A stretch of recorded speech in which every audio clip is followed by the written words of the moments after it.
The Bellator World Grand Prix have always been a crucible in the MMA cage. These showcases feature the division's best, fighting for the coveted strap and $1 million bonus. But the most precious prize is the recognition that comes with being a champion. Tonight, the light heavyweight tournament begins. 8 elite 205-pound mixed martial artists face off for the Bellator title. Some are motivated by revenge. Others inspired by opportunity. But the common denominator is an embrace of the challenge to prove who's #1 in the division. The road to the crown and $1 million payday will be a demanding test for this impressive collection of light heavyweights.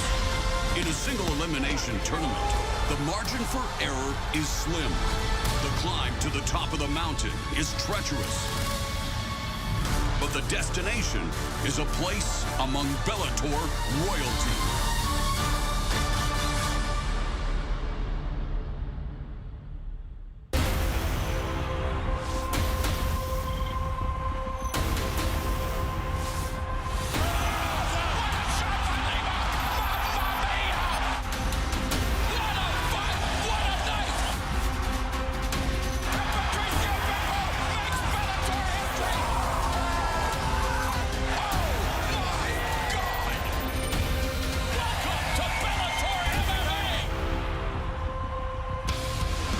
Bellator MMA is back at the Mohegan Sun Arena in Uncasville, Connecticut, as we proceed to give you what you need. Another glorious Grand Prix, this time in the light heavyweight division. The Great Eight are ready to engage in the mixed martial arts version of Mortal Kombat. The gauntlet for glory begins here at Bellator 256. Hello there, I'm Mauro Ranallo. 1 week after the promotion booked the biggest fight in Bellator MMA history, champion Patricio Pitbull versus AJ McKee in the featherweight World Grand Prix final, we are launching the light heavyweight version here tonight. Heavyweight champion X205 Kingpin Ryan Bader will rematch former UFC light heavyweight champion Lyoto Machida in the first of our light heavyweight World Grand Prix quarterfinal contests. And it's time to bring in my broadcasting bud, Big John McCarthy. Machida handed Bader his first knockout loss almost 9 years ago. Bader, well, he told us he knew next to nothing in the stand-up department at the time against a guy who was at the peak of his skills as one of the most creative counter-strikers in the sport. Set the table for this high-stakes sequel with the Big John black and blueprint for victory. Well, I was part of that fight because I was in that cage with him, and Ryan Bader's being honest and truthful. He was not prepared at that time in the stand-up game to fight someone like Lyoto. He had no idea about the footwork it took to get inside on him, and he ended up taking big lunges, and that ended up giving Lyoto exactly what he needs to counter-strike and to get the knockout. So what we're seeing with Ryan Bader, he's a completely different fighter at this point. His footwork is good. He's got power in his hands, and he understands the stand-up in a way, attack Lyoto and still be safe. But Lyoto Machida, he is the same fighter. He's the same counter striker. Now, he is older, and he might even be a little bit slower, but he sets traps better. And at this point, Ryan Bader and Lyoto Machida match up very well. Lyoto's still that counter striker, and if Ryan gets frustrated like he did the first time and makes the mistake that he did, he's going to find himself in the same position. All right, John, will Bader remain perfect in rematches, or will Machida remain perfect against Ryan Bader? With more on tonight's main event, let's go to the fight desk and say hello, Jen Brown. Hello, Mauro. Well, thanks. We are so happy to be back here. Joining me, of course, is two-time former champ Josh Thompson. Lots to talk about, Josh, so let's get right to our main event.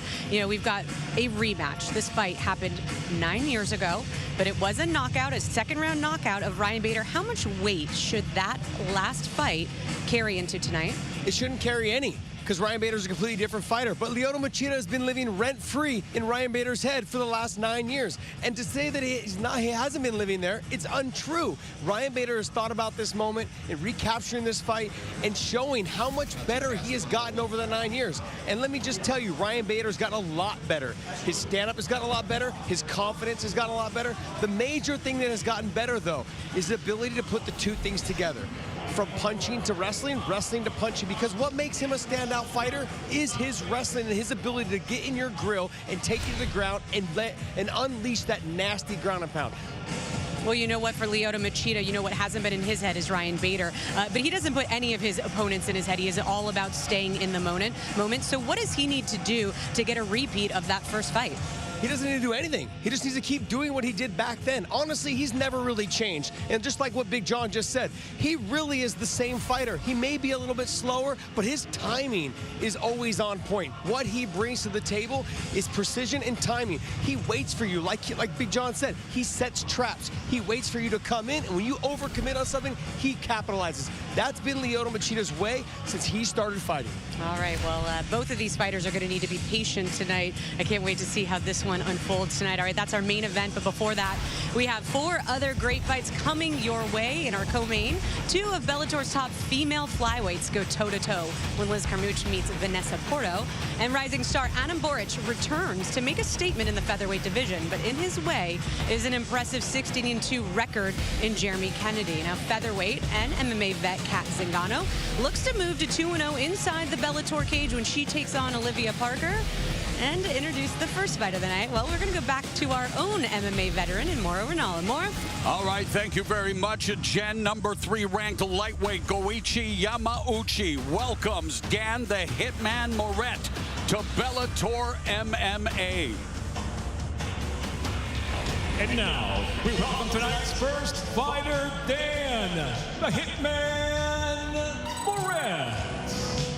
34-year-old Dan the Hitman Moret, a decent high school wrestler, just like another Hitman, Bret Hart, but instead of pro wrestling, Moret found his calling in MMA. John, the 9-year vet, a well-rounded fighter, quality finisher. Half of the BJJ brown belt's 14 finishes have come via form of choke, but he is, well, he's swimming in the Bellator lightweight division's deepest end of the talent pool by facing the submission savant Yamauchi. Moro, you are so right. Dan Moret is very good with his wrestling, and his submission game is outstanding. You got to figure 10 of those wins by KO or submission. He's good, and he really believes in his ground game, and he believes that Goichi Yamauchi cannot submit him, and so he wants to take Goichi down. He wants to put him on the ground, and what we've seen in the past is a lot of guys have gotten in trouble with that. We'll see if Dan can make it to where it works for him.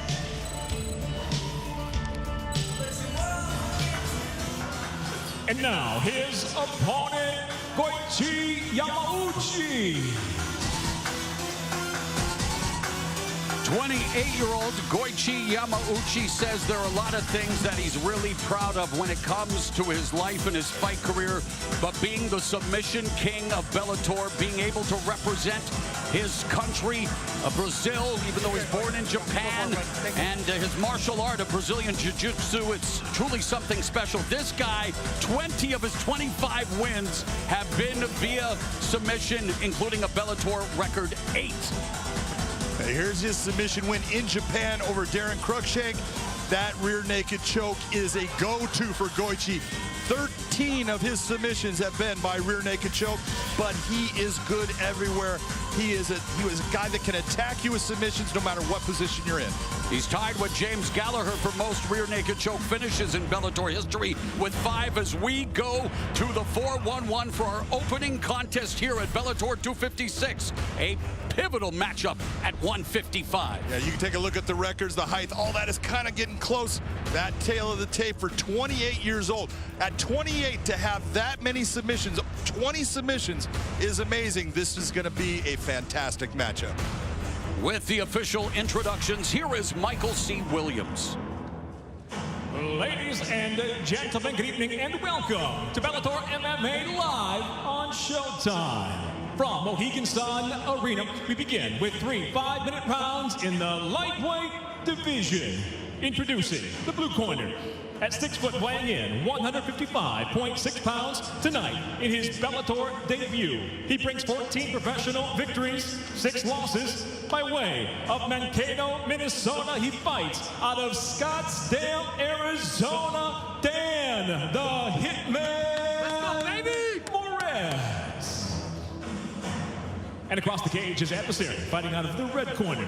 At 5'10", weighing in 155.8 pounds, a veteran of the Bellator cage, he stands with 25 professional victories, 4 defeats, fighting out of Curitiba, Bahia, Brazil, presenting Goichi Yamauchi. In charge of the action, your referee, Dan Mergliata. Veteran official Dan Mergliata set to oversee our opening encounter in the Bellator MMA lightweight division. All right, you ready, sir? You ready, sir? Let's go, gentlemen, fight. Bell and round 1, Yamauchi in the red gloves, Moret, who took this fight on short notice, in the blue gloves. Current Bellator MMA lightweight champion is our champ, Patricio Pitbull, who has a huge match with AJ McKee in the featherweight World Grand Prix final to tend to. But Yamauchi, a submission magician. And Moret, pretty decent on the ground as well, but has he faced someone the caliber of Yamauchi in this regard? Well, he has faced guys that are outstanding ground fighters, guys like Gilbert Burns. Gilbert Burns ended up finishing him with punches, but it's one of those things when you're facing someone like Goichi, you think, I've been in there with a bunch of guys that are really good on the ground. I'm not concerned about that at all, until all of a sudden you're down there on the ground with him and he is getting positions. He's done it time and time again against very good black belt fighters, guys like Adam Piccolotti. So you have to be careful at all times on the ground with Goichi. Moret has never been submitted. As the southpaw lands a 1-2, drops Yamauchi momentarily. Yamauchi fishing for the takedown immediately as they clinch. So Moret able to drop Yamauchi with the 1-2 early. I love the fight IQ of Dan Moret. You saw it, and he ended up going down to the ground with Goichi and said, no, I'm getting out. I'm going to do this in the stand-up. That shows you he does respect what Goichi is good at. Moret has 3 knockout wins, his last one coming in November of 2019 against Anton Quivanen.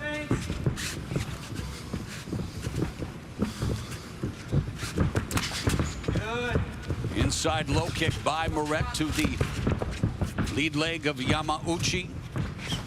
Yamauchi with 1 knockout win on his resume. That came way back in November of 2013 against Saul Almeida at Bellator 109. Oh, a jumping knee by Yamauchi, but Moret was closing the distance, John. Which actually saved him. Very well-timed move. But you see how explosive Goichi can be, and now he's already moving. He's looking to lock things up. He's already got that position where you see where those hips are offline. Dan does not want to be here, and that's why he's crushing down, trying to bring heavy hips down. He's using that nice right now gable grip to just put pressure, and Goichi is now getting top position. Yamauchi right into the back. Smooth reversal by Yamauchi, has both hooks in and looking to, well, finish Moret in a fashion that we've become accustomed to, John. Right now he's what we call seatbelt position. Sometimes that's over the top with one arm. Sometimes it's under both arms. But he's in a position where he's holding himself in this place. You see Dan Moret trying to just shake him off. It's going to be difficult to shake him off when he's got both hands where they're at and he's got those hooks in. Under 2 minutes remaining here in the first round. Moret doing his job here, carrying the weight of Yamauchi. Referee Mergliata imploring them to work. And both of them are working, and it's, you know, you're sitting there saying, well, they're not doing anything. Yes, they are. Double wrist lock. This is a chess match right now, Moro. You make one mistake, and Goichi is going to submit you. So Dan is taking his time. He's being smart. He's not taking any big risk because Goichi is not attacking his neck. So right now, he's safe. Yamauchi started training judo and karate at 3, began BJJ training at the age of 4. A 2-time Brazilian Jiu-Jitsu world champion. BJJ black belt. Starting to employ that Kimura grip on that arm. He's trying to bring it to the outside of the leg.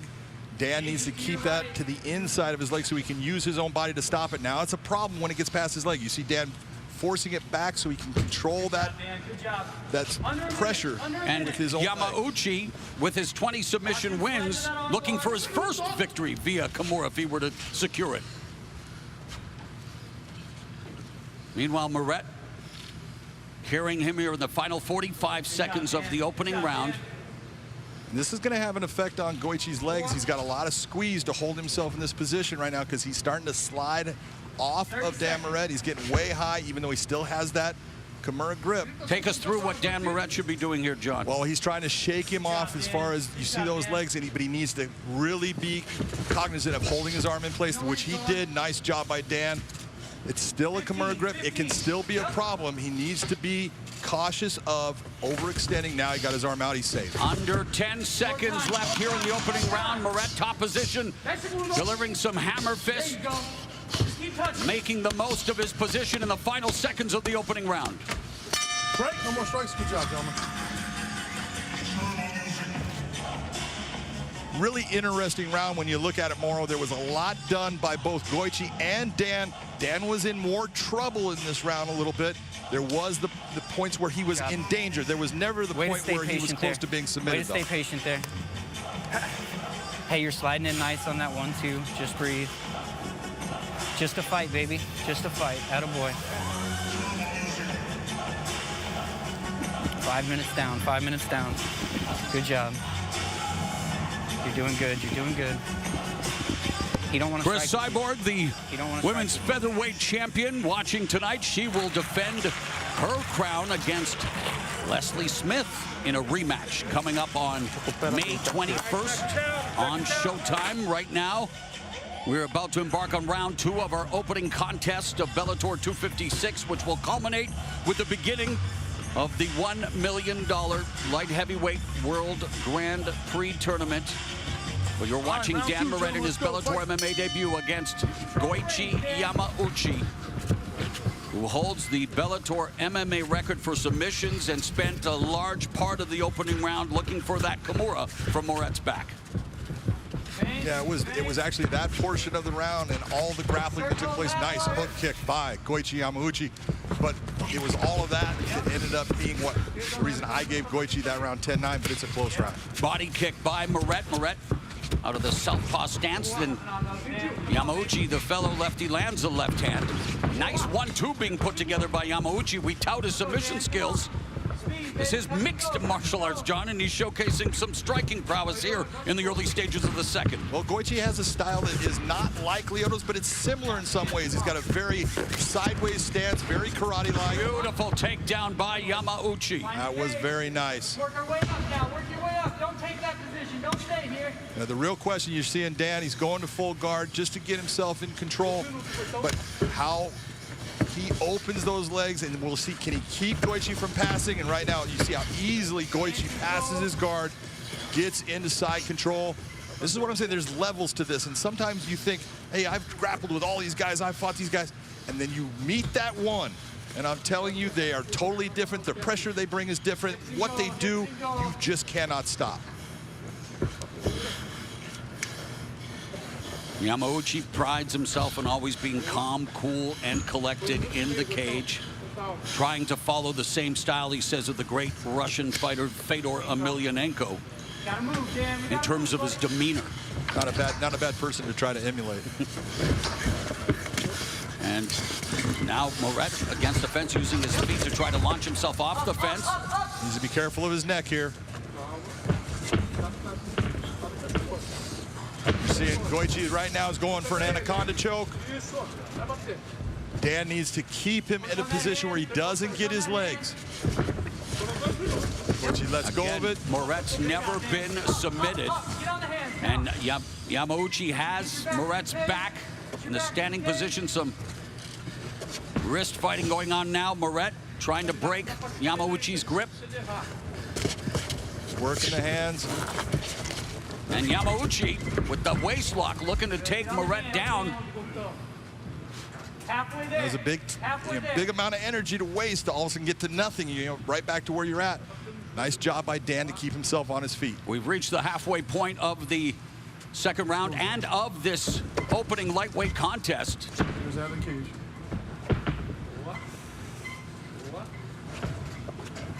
Fingers out of the cage. That's good to see. Watching you're seeing Dan, he's putting his hand on the cage, which he can do. That's legal. It's when his fingers start to reach through and grab, and as soon as he starts to feel pressure or a positional change by Goichi, you see his fingers starting to clasp down on it. Yamauchi was very disappointed about missing weight for his last scheduled fight. Nice job by Yamauchi. Gets that movement that he wants, gets both hooks in, now has the back. No problem making weight for this contest. Again, comes in ranked number 3 in the lightweight division. The champion, Patricio Pitbull, number 1 ranked challenger, Brent Primus, followed by Patricky Pitbull, and now Yamauchi has Moret. You see Moret with a baseball grip, trying to hold on. Goichi's got a hold of Moret's left hand with his, and you see pulling that arm over the top with the right hand. Moret's just clasping down on both hands. He knows if he keeps those hands there, there's no choke. 1 minute, Dan, 1 minute, come on. Final minute of the second, and Dan Moret needs to try to escape the grips of Yamauchi in order to get back into this fight. He does. Right now, you're seeing Goichi is staying with the hooks instead of going to a figure 4, which his leg is set up for, but he doesn't want to do it. And that's because he's feeling something that's telling him, I'm going to stay with my hooks, not go to the figure 4 body lock. Just methodically wearing down Dan Moret, looking for the opportunity to sink in his patented rear naked choke, looking to set a Bellator record in that department and accrue his 14th RNC if he's able to do so. 20 seconds left in the round. 20 seconds left. With what we're seeing in the hand positions, that's not going to happen here. Goichi needs to really start working. Now he's gone to the body triangle. Yep, he's got the body triangle, putting the squeeze on Moret. So Goichi, Yamauchi controlling Dan Moret here in the second round really at the Mohegan Sun Arena. Smart move by Goichi.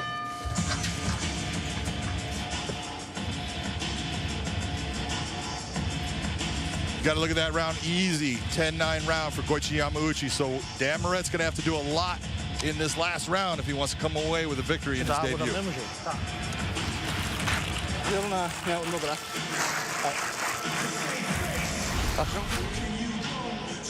Yamauchi with his beautiful left hand, right, left, lands clean. And then that takedown, beautiful change, drives up, gets that leg off balance, puts him on his back, easily passes, gets the side control, takes the back. And when he takes the back, starts to nice little heel kicks to the solar plex area, just making Dan Moret have to deal with things over and over and not able to establish any type of offense of his own.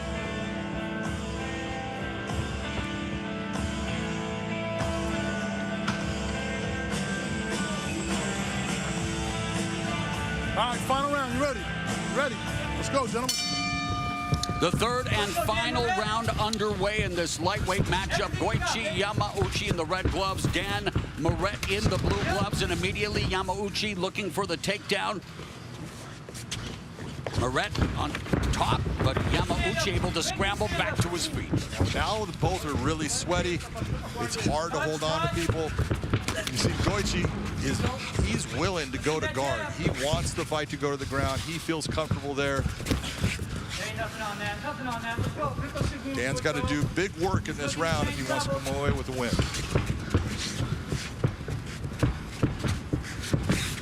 Moret's been training in Arizona at Henry Cejudo's gym, Fight Ready. One of his training partners, Bellator featherweight Henry Corrales, also Moret's roommate.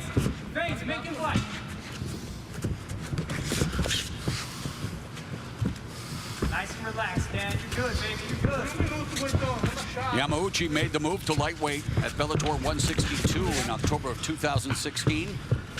First round armbar submission win over Ryan Couture, and he's worked his way up to number 3 in the rankings. As prolific as Picasso on the canvas with, again, 20 submission wins. But Dan Moret has been accurate saying, I don't get submitted. Never been. Never happened to me, and it's not going to happen to me tonight. Right now, he's right. Goichi has done his best to try to prove him wrong. Nice job of framing out by Dan, but he needs to be careful and not passing that arm. Yeah, Moret said he wanted to take advantage of the size advantage that he has on Yamauchi and looking to where Yamauchi down there delivers a strike, and definitely needs to see an uptick in his offense here in the final 3 minutes and 8 seconds. Knee by Moret. Good control. Let's go to the cage. See again, framing out, driving Goichi's head to the side. That weakens him up, makes it to where he's not able to control position as much. Good knee inside by Dan. Good job, Dan Moret. Of course, a lot of times, too, with no crowd, the corner will try to curry favor with the judges by screaming out some... fans or no fans. Yeah, well, the judges can hear him probably more now. Halfway, 230, Dan. But Dan really needs to figure out he's got to do more if he wants to get a win in this fight. He's got to figure out a way to break loose of Goichi or to turn this, get a good position on Goichi, and launch his own attack. Yep, hand control there. Don't let him get that hand down there. Don't let him lock those hands back up. He just wants to hold you there, Dan. He doesn't want to fight you. Yamauchi working diligently for the takedown, expending energy, and Moret doing his best to thwart the takedown attempt. Under 2 minutes left here in the fight. Putting a lot of weight down on that head, making it so his back is unable to pick him up. Again, back to the framing by Dan. All these good techniques by Dan, but he can't get himself away from the Velcro. Oh, Moret ends up in top position here in the half guard. And a minute and a half now left for Dan Moret to make something happen in this fight. But of course, against a guy like Yamauchi, very, very comfortable in the position he's in charge. Good pressure. Good pressure. But at least now Dan is sweaty. It's a lot easier to slip out. You got to figure the submissions that Goichi can go after, the arm bars, the triangles. It's a lot harder to deal with those when a guy is sweaty, so he can slip himself out. But locking yourself into a half guard right now. Minute left, Dan. Under a minute left here in the fight. Control, baby. You're winning this round. You're winning this round. 45, Dan.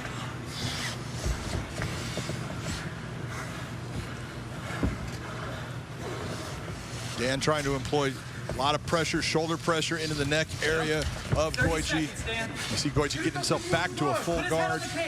This is where Goichi can become dangerous. 30 seconds now left in the fight, and Yamauchi beginning to move from the bottom, positioning himself. Go looking for the armbar. It's the real problem, the whole problem for Goichi, that cage is really stopped. You see how it's holding Dan. Normally he has nothing to push against, and he's going to end up on his back. Goichi still has that arm in place. And we are going to go to the judges' scorecards in the Bellator 256 opener. Yes! Goichi Yamauchi letting out a celebratory yes. John, how do you have it on your unofficial scorecard and why? Unofficially, I have Goichi Yamauchi winning that fight. You can look at the third round and you can go either way if you want. All that happened, Goichi was the one for a lot of it trying to take him down. Dan was defending. You're not getting points for defending. When Dan finally gets the fight to the ground, that was a nice reversal, gets to the ground. He didn't do anything down there. You gotta try to damage your opponent. Then when Goichi finally reverses back, what happens? He tries to damage him, he tries to go for a submission. I'm gonna give it to Goichi.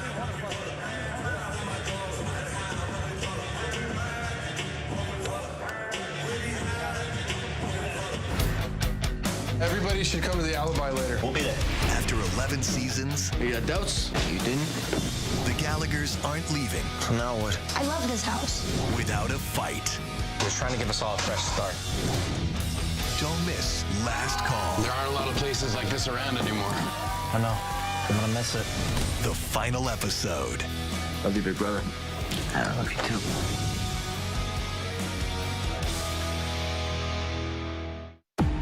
There's a price to hate. There's also a value in having a good enemy. This is where things get dirty, huh? Boston runs on 3 themes: sports, politics, and revenge. Justice should work both ways. I am the face of the Boston FBI. I would be careful if I were you. There's some things that we cannot control.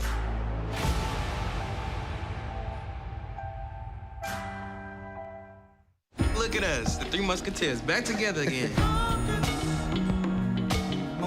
This will probably be the hardest decision you'll ever make. You ain't gotta be strong all the time, bro. Yeah, we do. There's a war going on outside.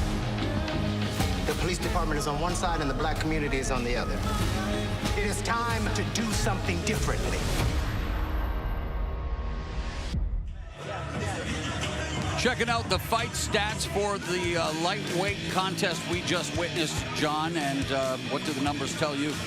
Numbers tell you that you had 33 strikes landed by Dan Moret, but small, little things. Nothing that was damaging except for the one in the first round that was a good shot. Everything you're looking at, Koichi Yamauchi is the guy that went after the finish. That's the guy I would give it to. Let's find out who won. Here is Michael C. Williams. Ladies and gentlemen, having gone the distance, we'll go now to your three judges at cage side. Your first, Brian Miner, scores at 29-28. He has it for Yamauchi. Your second judge, Doug Crosby, scores at 29-28. He has it for Moret. Your third and final judge, Peter Rogers, scores at 29-28 for the winner by split decision, Dan the Hitman Moret. Oh, wow. Okay, Dan Moret, victorious in his Bellator MMA debut with a decision that is going to be debated into the wee hours of the night, Big John McCarthy.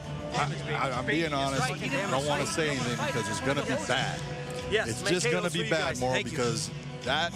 And there are repeat offenders, John, in this. There are absolutely, and there's people that keep bringing these people back that do not know how to judge a fight, and they're giving fights to people that truthfully don't deserve them. A huge shocker, Dan Moret in his Bellator MMA debut earns a split decision win over the number 3 ranked Koichi Yamauchi. I know that Jen and Josh will have more to say about this. Well, thanks, Moro. Tonight, it kicks off a doubleheader weekend of combat sports here in the Mohegan Sun Arena with Bellator MMA tonight and Showtime Championship Boxing tomorrow night.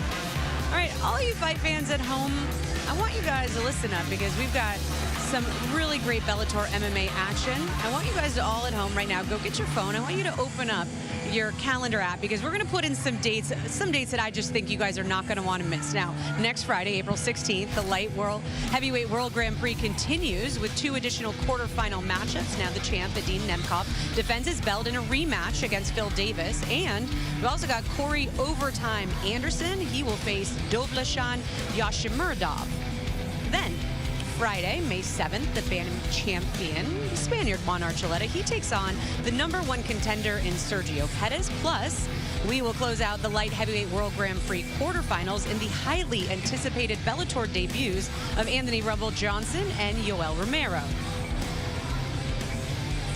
And on May 21st, featherweight champion Chris Cyborg will defend her belt in a highly anticipated rematch against the always relentless Leslie Smith. Now, of course, Chris Cyborg, she wears the crown atop of Bellator's ranking here, the female featherweights. Now, these are the new official rankings of Bellator that were voted on by 17 MMA journalists and updated after each event. And when I look at this list, Josh, I see a mix of exciting new standouts as well as some tried and trues. You know, we've got the former champion there, Julia Budd, and of course, the veteran in Kat Zingano. You know, Kat Zingano has made no shortage of making her announcement that she wants to go on a quest for the gold, but I think it is fair to say that she has a short but a very steep climb to the top. What would you think? Yeah, let's not forget, Amanda Nunes' last loss by TKO, or by, I should just say period loss, was to Kat Zingano by TKO. And so she's had great performances against great fighters, and so realistically, her debut to me was a very good debut. I know there was some ring rust on top of the fact that there was a lot of nerves coming into making your debut in a new promotion, but she looked phenomenal against Gabby Holloway. What she did was impressive. The takedowns were key, as you can see here. She body locks, nice takedowns, top control position, did her work. controlled the position of the fight. Sure, it went the distance, and she was happy with her performance afterwards. She knew what mistakes she made, but realistically, a great performance for her debut. It was, and it had been almost 2 years since she had fought for that Bellator debut, and over that time, her opponent tonight, Olivia Parker, has basically fought her entire career. She had 5 fights, 4 wins, but what is probably most impressive, Josh, is that when she started her career, she was fighting at heavyweight. She, at one point, weighed 337 pounds. She lost 192 pounds. It was a 6-year transformation, and now, Josh, she is fighting at 145. That's incredibly impressive, but it's a fight in probably the biggest fight of her life when she takes on a veteran in Cat Zingano tonight. Yeah, not so much a fight for her life, but she's proven how determined she is to make sure that she's successful. She's had quite a few fights since Cat Zingano has been away. And so basically her whole career has been based around the time that Cat Zingano has made 1 fight in the last couple of years. So she's done a great job and a fabulous job. Now, what's her keys for her to do is to make sure that she keeps her distance, sticks and moves, and she makes sure that she's putting something in Cat Zingano's face and not planting her feet so she can close the distance and get the takedown. Well, today is actually the 5-year anniversary from her very first MMA fight, a fight that she won also by TKO. Now, Cat Zingano told us this week, she said, "I'm not taking her lightly. I know that her journey to get here, it was tough, and that is a strength for her heading into the cage. Will it be enough? That is the question." It will. We'll actually see what she's going to bring to the table. Kat's got to make sure that the same pressure is on Olivia Parker that was on her last fight. So realistically, now the veteran comes into play, and she's going to try to push her to the pace where she can't handle. All right, we look forward to seeing that one. All right, let's get back down to Moro.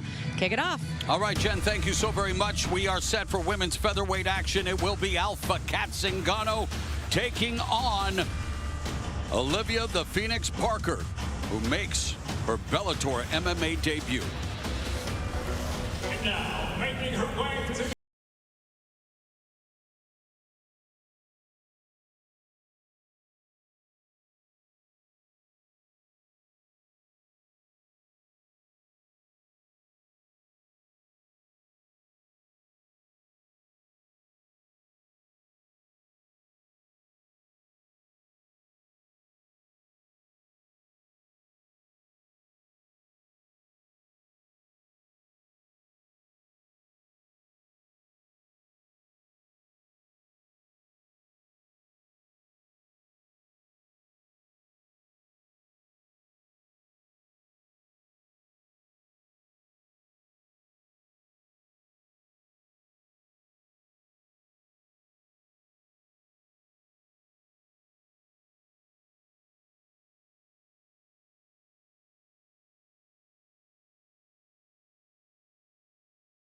her way, Alpha Cat Zingano. Alpha Cat Zingano's always been a great athlete growing up, competing in swimming, dance, track, and volleyball, being competitive very much in her nature. And when she saw wrestling for the first time at the age of 12, well, she immediately wanted to do it. She says wrestling was a very healthy thing for her to find at a very young age. She became an NCAA Division III wrestling champion. She has, well, definitely made her mark in MMA and wants to continue her winning streak going here after making a successful Bellator MMA debut. Look at Cat Zingano has all the skill in the world. We have seen that she can compete with the very best there is. She just has to get her confidence back and believe in herself, and she will do great things. Our tail of the tape for this featherweight fight. 5'6" to 5'10" for Olivia Parker. She's long. She needs to use that length to keep Cat Zingano from getting her arms around her. Here's Michael C. Williams. Bellator MMA now presents a featherweight feature live on Showtime, set for 3 5-minute rounds. We welcome first the blue corner at 5'10", weighing in 145.4 pounds, her professional record 4-1 from Knoxville, Tennessee, Olivia the Phoenix Parker. And across the cage, her adversary fights out of the red corner at 5'6", weighing in 145.2 pounds. As a professional, 11 victories, 4 defeats. She fights out of San Diego, California, by way of Boulder, Colorado, Alpha Cat Zingano. charge, your referee, Todd Anderson. Todd Anderson, man in the middle for this women's featherweight contest. Kat Zingano has won 2 of her last 3 fights, including the win in her Bellator debut against Gabrielle Holloway last September. Parker looking to bounce back after suffering her first career loss in 5 pro fights. Bell round 1, Zingano in the red gloves, Parker in the blue gloves. Immediately, Zingano looking for the takedown. Parker defending.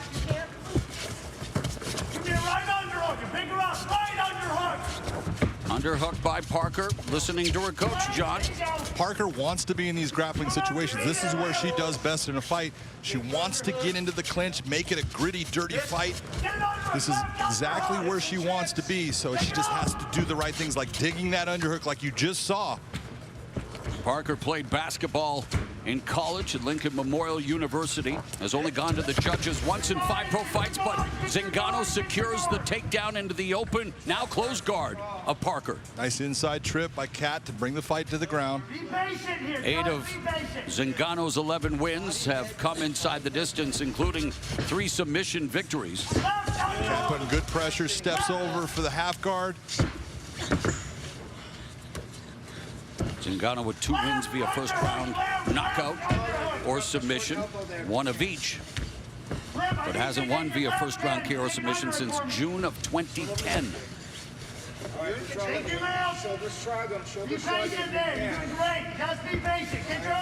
A lot of shoulder pressure right now by Kat. She's putting pressure down, trying to get herself into an arm triangle position. It's going to be a little difficult on that side since she's got the fence that's going to be in her way. Nice job by Kat to step over into mount.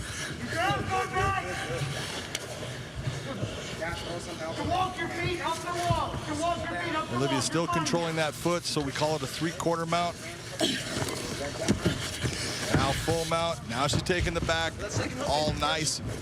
Beautiful transitions by Kat. Nice job of pulling the ranked women's featherweight. Alpha Kat Zingano, full mount on Olivia Parker. Chris Cyborg, women's featherweight champion, defends the title against Leslie Smith on May 21st as Parker gives up her back. You saw what Kat did there. She was losing position, so instead grabs hold, brings her back over so she can center her hips back up. Now you see Olivia Parker ending up on top. With the reversal, and Parker now in top position. Hey, let's stay busy down there too. Shrimp out. Her nickname, the Phoenix, and the way she rose to her weight loss challenge, highly commendable, and looking to rise to the challenge here. Although Zingano looking for the belly down armbar, she gets it, and just like that, Kat Zingano moves to 2-0 in Bellator MMA, forcing Parker to submit. And for Kat Zingano, she picks up her 4th submission victory, 2nd via armbar. Watch the setup by Kat. Open guard here. This is how you have to be to attack your opponent. You see her take, she's controlling the arms, switches her hips over, gets the head. She now has pressure, locks her in. There's a lot of pressure on the elbow at that point. Once that leg, you watch her knee come up towards the neck area of Olivia Parker. She's got a lot of pressure on that arm. You see that tapping. Belly down arm bar. Beautiful submission by Kat Zingano. Take a look at the angle. Once she gets those legs, they don't have to cross. You're seeing people saying cross, pinch, all this stuff. You have enough squeeze and enough pressure on that arm. You're going to get your opponent to tap. That's going to make Kat Zingano smile.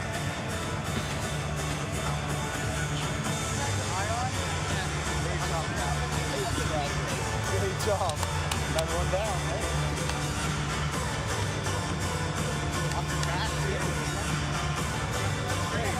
Alpha Kat Zingano. I'm gonna get in trouble again. You rotated, right? I mean, it all worked out.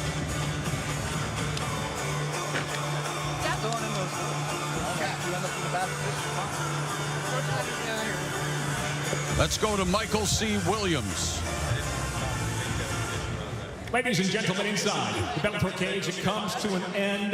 The tap by way of an armbar, officially 2 minutes, 56 seconds into round number 1. The winner by submission, Alpha Cat Zingano. So Alpha Cat Zingano picks up her second straight win in the Bellator MMA cage. She has designs on the Bellator Women's Featherweight Championship. Let's go to Big John McCarthy. Cat, congratulations on a beautiful submission victory, a beautiful belly down arm bar. You came in, took her down, you got good positions. Were you expecting to just right off the start, I'm going to take her to the ground and use my ground game? I really had no idea what to expect. That's how this game works, is you respond as your problems occur, and I really didn't know what she was going to bring. I knew she had heart. I know she's got grind and size on me and all that, so, you know, I just want to be patient and trust the work that I've done, and yeah, I'm happy to be in here with her. Talk to me about the reversal position. You were on top and then she reversed you, but you opened up your guard, swung into the armbar position. What were you thinking when she reversed you?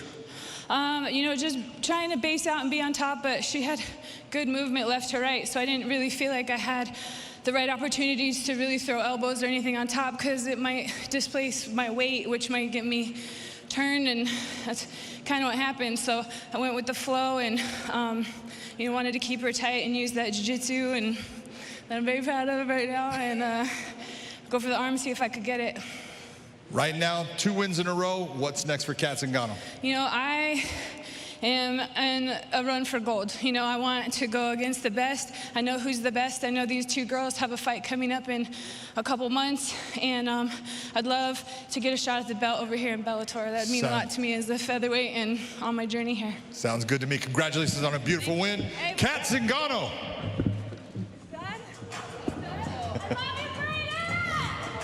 Alpha Cat Zingano sending her love to her son, Braden, the Alpha. Cat wants to be the alpha female in the Bellator MMA Women's Featherweight Division. Well, it's a big weekend for Showtime when it comes to combat sports. A triple header on Showtime Championship Boxing comes your way tomorrow night. Philadelphia's welterweight phenom. Jerron Boots Ennis. Is he the future of boxing's deepest division? It's not a matter of if, but when. Let's go, we ready. I want it all, money to pop. Now Ennis looks to prove the hype is real against his toughest opponent yet. And the counter left. Jerron Ennis takes on former champion Sergey Lipinets, live on Showtime. Well, definitely excited to be here cage side for Bellator MMA, but I cannot wait for tomorrow night when I will be ringside as my guest at this time, Jerron Boots Ennis, undefeated knockout machine from Philadelphia, faces, well, what is supposed to be his toughest test on paper against the number 10 ranked former 140-pound champion, Sergey Lipinets. And Boots, first of all, you've had a record of 16 consecutive knockouts that came to an end anticlimactically in your last fight that ended in a no decision. But you've been on a roll. You're one of the most highly touted prospects. You graduate to your first main event on Showtime tomorrow, and you could graduate to contender status with a victory. Talk about your fight with Lipinets tomorrow night. Well, with my fight against Sergey Lipinets, you know, you're gonna see a lot of speed, power, and me having fun, making statements and getting knockouts at the end of the night. What is it like to be such a pure knockout artist? When you land that knockout punch, that's got to be the sweetest feeling in the world. It felt great when you touch somebody on that chin and, you know, they go down. So it's always a great feeling to get the knockout. Now talk about headlining your first main event on Showtime. You've been on Showtime for many of your fights, and tomorrow night you get the spotlight. Yes, it's going to be a great opportunity for me, and this is the start of me being a pay-per-view star, and it's only up after this, so it's time for me to do my thing tomorrow night. And what about the fact that, yeah, you've been ringing a lot of people's bells inside the squared circle, but recently, representing your city of Philadelphia, you got to ring the ceremonial Liberty Bell. What was it like to be representing that fighting factory of Philadelphia? That was a great experience. I was able to ring the bell at the Sixers game, and that was something I always wanted to do for a very long time since I was a little kid. So I finally was able to do it, and it was a great feeling. You have designs on taking over the sport of boxing. What do you make of Bellator mixed martial arts? Maybe one day I'll, do one. Just do one. First thing is first. Jerron Boots Ennis, thank you so very much. Boots will be putting his undefeated record on the line in his first main event that's coming your way tomorrow night. Jerron Boots Ennis against Sergey Lipinets, a mouth-watering welterweight main event as part of a triple header on Showtime Championship Boxing. Oh, you can't wait to see Boots get into the ring tomorrow night. It's going to be a great night of Showtime Championship Boxing. Still to come tonight in Bellator's main event, former champ Ryan Bader takes on a former champ in Lyoto Machida. The winner will advance to the semifinals of the light heavyweight World Grand Prix and one step closer to the title and $1 million. Well, their first fight was over 9 years ago, and since then, both fighters have evolved. But Josh, Ryan Bader, that first fight, that was very early on in his career. He has made strides, improvements, his stand-up, his fight IQ. What should Lyoto Machida expect to see differently from Bader tonight? He should expect to see exactly what Phil Davis saw when he took the title from Phil Davis. Someone who utilizes his striking to help set up his takedowns. As you see here, he hits him with a couple combinations. These two combinations help set up that takedown. And then he also used those same type of timing when he worked against Linton Vassell. He set up and he waited for the timing on the takedown there as well. So utilizing his striking and the timing of his takedowns will be key against someone like Lyoto Machida. Well, you talk about him losing to Vadim Nemkov. That was his last fight. You got to wonder if that's going to have an impact coming into tonight.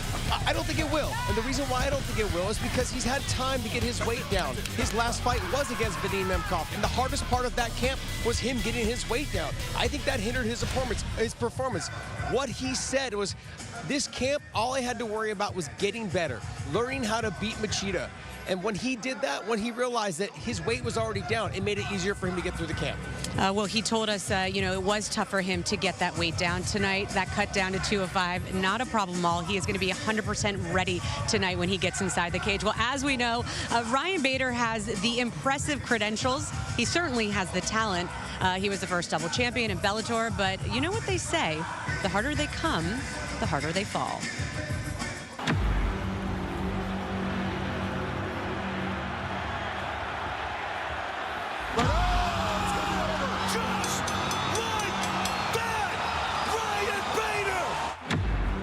After a stunning KO of Fedor Emelianenko in the finals of the Heavyweight Grand Prix made him Bellator's first ever simultaneous two-division champion, Ryan Bader was on top of the MMA world. How good is that?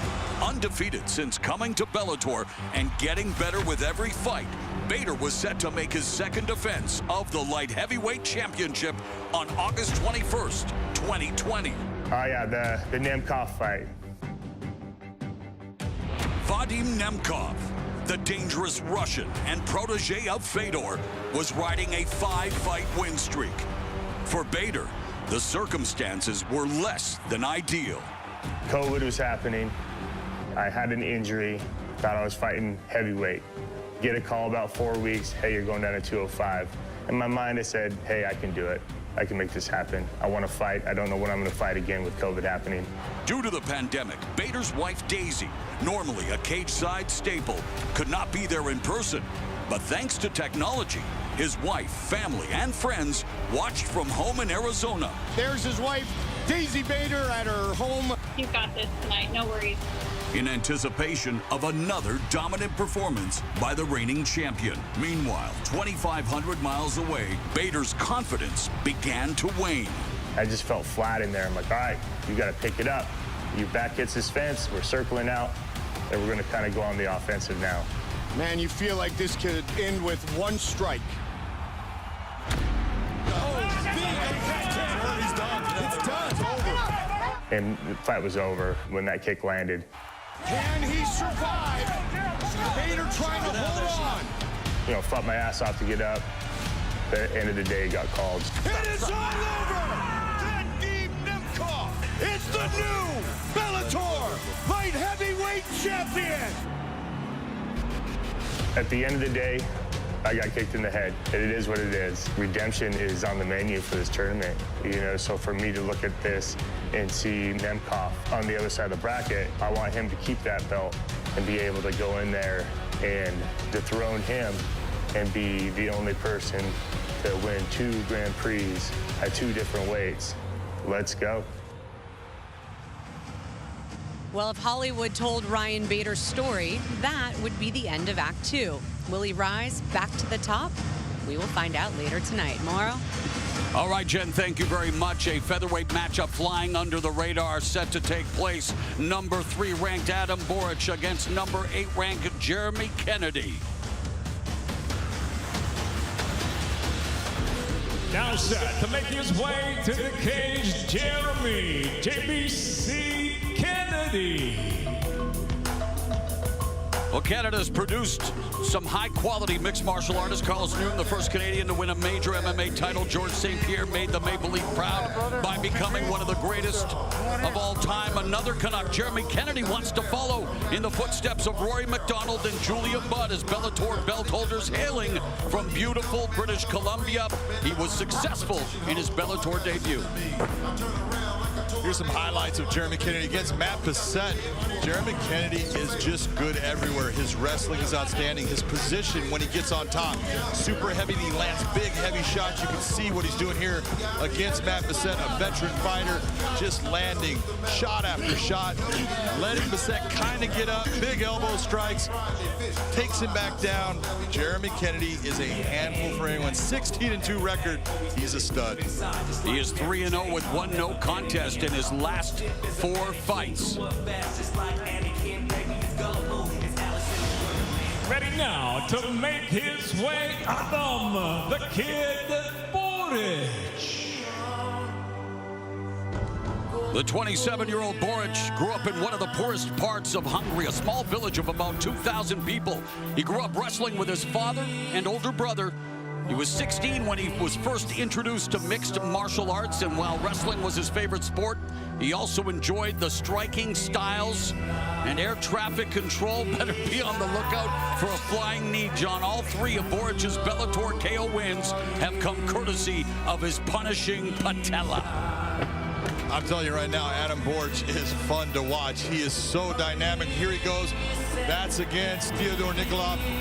Huge flying knee knockout, but he hasn't done it just once. In Bellator, he's done it 3 times. Here he is against Aaron Pico. That same flying knee hurts Aaron Pico bad, puts him out. When you're fighting Adam Borics, you have to be careful of all of the explosiveness that he has. He's good everywhere. Here he is against Pat Curran, ex-champion. Another flying knee attack, and then just beautiful ground and pound to the point where Curran could not continue on in the fight. He is the future. It's a matter of confidence for Adam Borics. He needs to believe in himself, and when he does, he is a dangerous, dangerous opponent. Yeah, at the top of his game, Borics is the GIF or GIF that keeps on giving. He's won back-to-back fights following his first career defeat against former Bellator bantamweight champ Darian Caldwell during the Bellator Featherweight Grand Prix. A mega fight in the featherweight division. You got number 3 against a number 8. Styles make fights, John. Let's look at the numbers. Yes, they do. And if you're going to look at any number right here, Mauro, take a look at those records. 16-1. Adam Borics had not lost in combat sports at all until that one loss to Darian Caldwell, and 16-2 for Jeremy Kennedy. This is going to be an explosive featherweight matchup. Let's go to Michael C. Williams. Bellator MMA Live on Showtime continues now in the featherweight division, set for 3 5-minute rounds here at Mohegan Sun Arena. We introduce the blue corner. At 5'11", weighing in 145.7 pounds, his professional record, 16 wins, just 2 losses.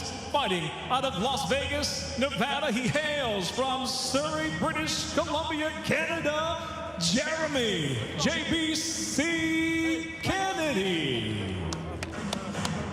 And across the cage, his adversary fights out of the red corner. At 5'11", weighing in 145.8 pounds. As a professional, 16 victories with only 1 defeat. Representing Hungary, he fights out of Deerfield Beach, Florida, the kid, Adam Borics. And the referee in charge, Kevin McDonald. Who is going to take that all-important next step in the Bellator MMA featherweight division? Will it be number 3 ranked Adam Borics or number 8 ranked Jeremy Kennedy? We're about to find out. The bell and round 1. Kevin McDonald, the referee. Borics in the red gloves, Kennedy in the blue, and immediately Borics stabs Kennedy in the face with a jab. Jeremy Kennedy comes out and tries to grab the center of the cage. Both of these guys match up so well. They're so alike in body styles, in what they do, where they're good at. It's going to be just a chess match between the two. Borics comes in with 3-punch combination, ending up with the left hook that just missed. Kennedy putting together a early combination that also missed, just testing the waters here in the first 40 seconds of the fight. Kennedy started training in jiu-jitsu when he was 13, started competing in pancration, which allows a bit of striking along with takedowns, when he was 16. And after high school, he focused on his MMA career. Both of them come into this fight with 16 career wins. Low calf kick connects for Borics. That was a beautiful combination by Adam Borics just a little bit earlier. Jeremy needs to respond to those. You cannot just take them. You've got to give something back to make it pay for thinking about doing it. Borics began training Thai boxing in 2010, was a pro kickboxer with a record of 2-0, 2 knockouts, began MMA training in 2012, so very well-rounded, gets to sit under the learning tree of noted striking coach Henry Hooft. Not bad, the guys that he gets to train with all the time. Guys Sanford like, MMA. Oh my God, Jeremy Jackson, Gilbert Burns, Michael Chandler, just a plethora of killers. Of course, Jason Jackson, who was victorious last week, moving up the welterweight rankings against Naaman Gracie, one of his training partners at Sanford MMA, as Kennedy looking for the takedown. Looking for it, putting a lot of pressure. You've seen the underhook by Adam Borics. He's just sitting there. Yeah, Kennedy told us that Borics had the takedown to worry about, the pace to worry about, and Kennedy's height. He said they continue to fight for position here, John, along the fence, and Borics turning the table. That was a nice job of Adam Borics when he got his hands locked. You saw him actually stretch Jeremy Kennedy, bring his body up. That allowed him to turn him. Halfway, Jeremy. Show me your shoulder. You show me your left shoulder. Show me the left shoulder. Get your shoulder caught in the line back. Just rock the ball a little bit. Give me side to side and step around. There we go. Borics 7-1 in Bellator with 5 finishes, including 3 knockouts. Now they continue to jockey back and forth along the fence. Under 2 minutes left in the opening round. Like I said, this is going to end up being a chess match because they're so similar in what they can do. From a chess match to the chestnuts, John. Take time, let me know when you're okay, all right? And unfortunately, not a laughing matter if you are Adam Borics, and he will be given up to 5 minutes to recover. Accidental. Here's an angle you can take a look. Just grazing across, both of them bringing their knees up. All right, guys. Look, when you're close, trade knees, it happens. Jeremy's went just across. Ready, time? Let's go. Nothing intentional. Minute 45 left in the first.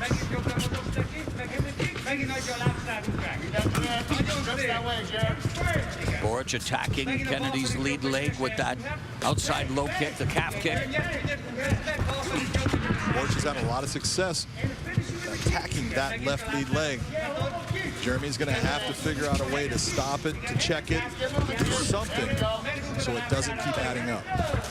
Kennedy training out of Extreme Couture Las Vegas with Eric Nixick. Helped Francis Zingano become the new UFC heavyweight champion. Burnishing Nixick's reputation in the process as well. Extreme Couture, a vintage gym in mixed martial arts, John. It is a vintage gym now when you think about it, but Eric Nixick has been one of the head coaches there for a long time. A lot of great coaches there. Eric is outstanding. really works well with a lot of fighters. And Kennedy has worked with the likes of Usman Nurmagomedov, Magomedov, who were both outstanding last week. Boy, were they not. They both just look so good. Oh, there's a counter right through the guard for Borics. And that's what I'm talking about. When you saw Jeremy Kennedy coming in, you see Adam Borics responding, giving him something he has to think about. 30 seconds left in the opening round. A lead, a right uppercut followed by the left there from Borics, trying to mix up his combinations. Kennedy leads in, blinds Borics with the jab, and then goes for the takedown. 15 seconds left. Borics back to his feet as we come to the end of the opening 5 minutes in this Bellator MMA featherweight fight. Go take down there, Stop. Clean break. Ready.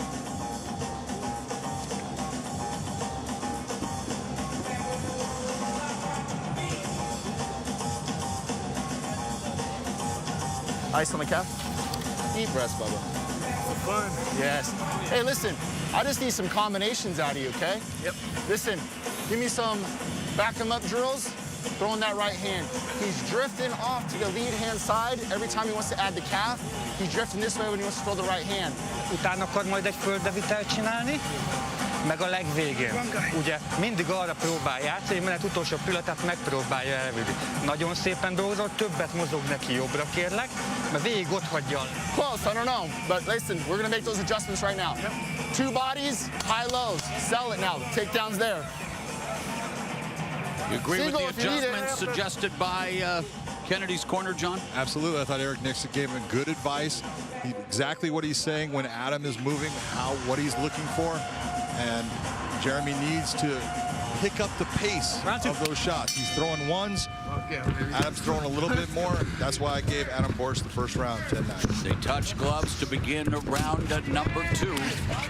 Borics proudly planting the flag for Hungarian MMA here in Bellator MMA. Still very much in its infancy in Hungary. You see Adam being very successful with that left hook. Every time you see Jeremy Kennedy throw that low calf kick with his right leg, you see Adam responding with his right hand. Yeah, both attacking the lower extremities with those calf kicks. Just past the first 30 seconds here in the second round, the center of the cage.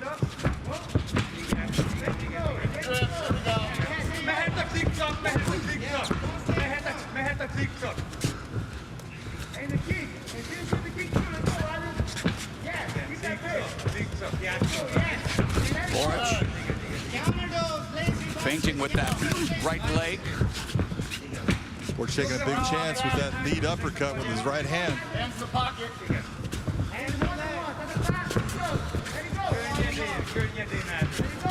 Thus far, Kennedy unable to execute the instructions of Eric Nixon, excuse me. That was a very nice jab by Adam Borics when Kennedy came in, countered with a straight jab.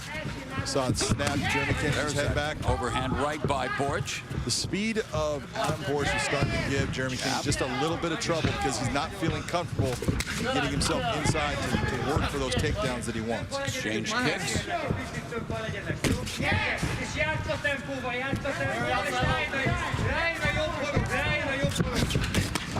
Right hand for Kennedy. The right hand that landed on an arm, so it scores nothing.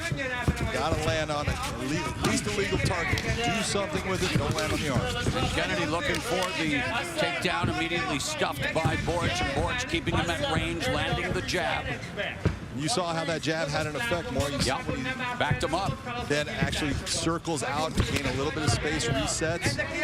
And it's Kennedy with a half-inch reach advantage. But Borics has stuck the jab and beginning to mark up the face of Kennedy. Again, stiff jab lands for Borics. You can see where a jab is very effective in mixed martial arts. You just got to use it. The fundamental of the striking arts, an inside thigh kick there by Borics. And total strikes landed. Borics with the edge. has thrown more, landed more, better percentage, but Kennedy's there. But it seems, Borics has landed the more eye-catching shots. He's absolutely landed the harder shots, and that's what you're looking for. It's not how many you land, it's which ones land and land with power. And that jab has been powerful. That jab has been stinging. It has popped Jeremy's head back multiple times. It's made him reset. It's having an effect on what Jeremy Kennedy is being able to do offensively in this fight. What is he?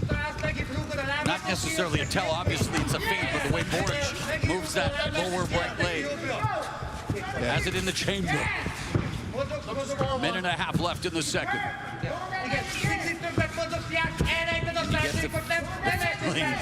There is about to be an eruption as Borics lands a combination, stymieing Kennedy's offense, and I really believe the jab is a huge factor. Been a huge factor in this fight. Jeremy's having a hard time with the range of this fight. I think he needs to switch it up. He needs to break that distance down, get out of that kickboxing range, step in, make it more of a boxing range. Final minute of the second. Kennedy's face beginning to wear the punishment from that left jab of Adam Borics, and Borics smiling as he's saying, it's only a matter of time. I gotta try. Got a reputation. There, Borics set for takeoff. Kennedy, meanwhile, eats another combination. You can see exactly what you're talking about. Jeremy Kennedy's almost looking like Two-Face now. From that jab, the right side of his face is starting to really show the effects. The left side of his face looks normal.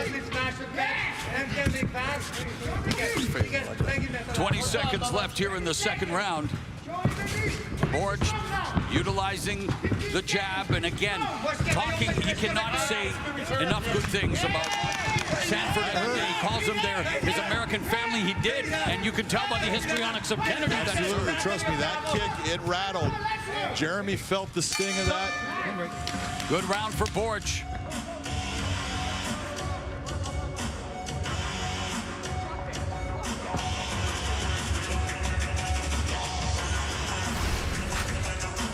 Replay here, look at that beautiful left jab, just straight down the pipe. It has been the difference in this fight, I believe, the way he's been able to land that jab consistently. Look at what it does. It is. It's absolutely popping Jeremy back, making him have to regroup, throws him off balance. This head kick up top, that hurt him, you could see. That's why he's backing off. He can give all that shimmy afterwards, but he felt it.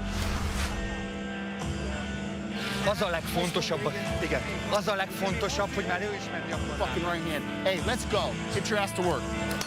Get your ass to work. Well, let's go. Eric Nixick not pulling any punches. No, he's not. He's saying exactly what I would be saying, and that's why my scorecard has Adam Borics up right now, 20-18. Jeremy Kennedy has got to get going. He's got to change what's occurring, and I do believe that he needs to step in, make it a different range of stand-up fighting if that's where he wants to be. The third and final round underway. Adam Borics, the number 3 ranked Bellator MMA featherweight in the red gloves. Jeremy Kennedy, the number 8 ranked 145er in Bellator in the blue gloves. And on Big John McCarthy's unofficial scorecard, Adam Borics is ahead 2 rounds to none. And for Jeremy Kennedy, we talked earlier, his corner asking him to make adjustments, unable to do so in that second round. Now an even greater sense of urgency with 4 minutes, 24 seconds left in this fight.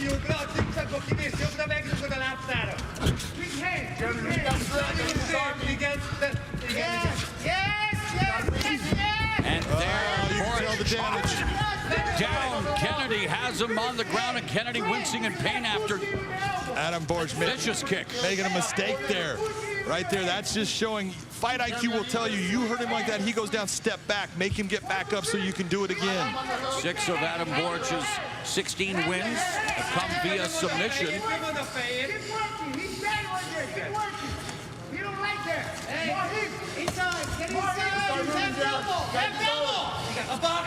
Adam Borics using his head as a third arm, putting a lot of pressure on the jawline of Jeremy Kennedy. That's all legal.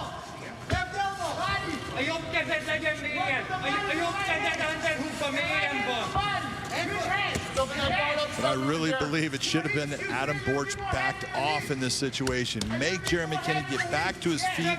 He is hurt. He's going to have a hard time holding his weight up. That calf has been damaged. Right now, it's getting a chance to kind of recoup, so maybe when he gets back to his feet, he can still move on it. Keep moving, Jerry. You got to open it up and go. Jeremy Kennedy trying to really hold him close. See him with an S grip around the body. Adam's trying to break that open. He does. Nice job with the underhook.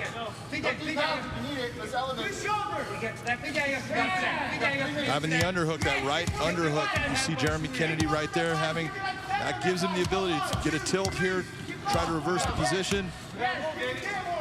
Meanwhile, Borics delivering some body blows. Kennedy trying to reverse, trying for the sweep, and Kennedy and Borics battling for position here. Kennedy does have the reversal, but now 2 minutes, 22 seconds left in the fight. They're back on their feet, and Kennedy has Borics against the cage. That was a really nice job by Jeremy Kennedy. Everything in that, when he went to the ground, the fact that Adam Borics went, it gave him time to recoup from the leg kicks.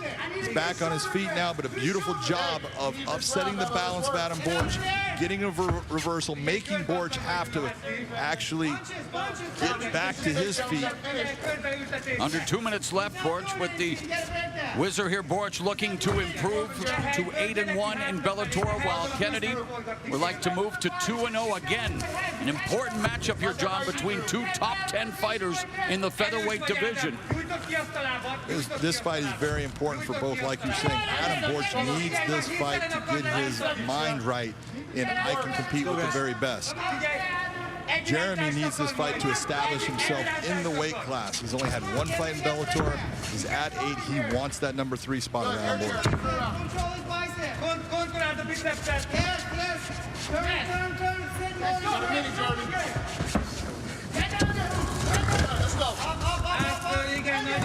Battle continues along the cage. Kennedy gets the trick takedown, but the final 60 seconds of this fight are upon us. And Jeremy Kennedy and Adam Borics in a competitive affair. But Adam Borics looking to wall walk. Trying to wall walk right now because you see as Jeremy Kennedy is controlling that leg, keeping that leg away from him. But as long as he's got that, his right leg now, you see Jeremy reaching down to pull it out. That's smart by Jeremy because that's the way for Adam Borics to get up. Half a minute remaining in this fight. Jeremy Kennedy needs to create separation, start delivering some strikes here to Adam Borics with 15 seconds left in the fight. And there, short left, but giving Borics an opportunity back to his feet. And maybe that's why he didn't go to the striking department. Borics looking to end things in flashy fashion with a knee, but again, Kennedy pinning Borics to the fence. We're going to the judges' scorecards.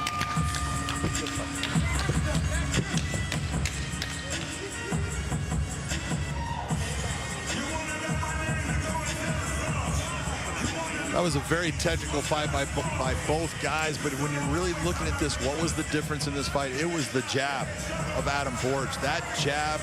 Just ask the mouse underneath the right eye of Jeremy Kennedy. And you could take a look in the third round. What occurred?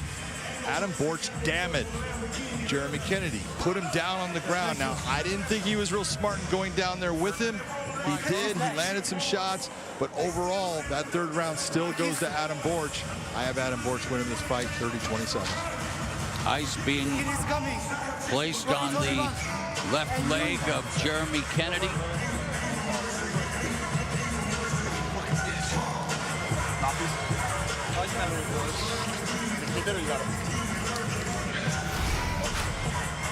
Here's some of the work, Adam Borics, that beautiful left jab. He snapped Jeremy Kennedy's head back too many times in this fight. Jeremy was not able to figure out the range with Adam Borics, and it was a little bit of a speed factor, but that leg kick continued on to the point where finally Jeremy was having a real problem being able to hold himself up. He is hurt there. Adam comes down after him. That's the same as any type of knockdown, really, when you're looking at it. It doesn't affect the brain, it doesn't affect the body, but when that leg is hurt like that, it's not a good position to be in. Taking a look at the fight stats for this featherweight matchup that went the distance. Borics with an edge in the striking department. It was Kennedy securing the 2 takedowns. I'm not even going to hazard to guess how the judges saw this featherweight fight.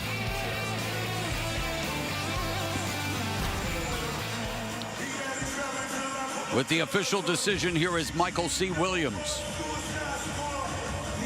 Ladies and gentlemen, for the decision, we'll go to your 3 judges. At cage side, your first, Brian Miner, scores the fight 30-27. While judges Eric Colon and Dave Peabody both see the same 29-28. All have it for the winner by unanimous decision. The kid, Adam Borics. Adam Borics records the victory via unanimous decision. Let's go to Big John.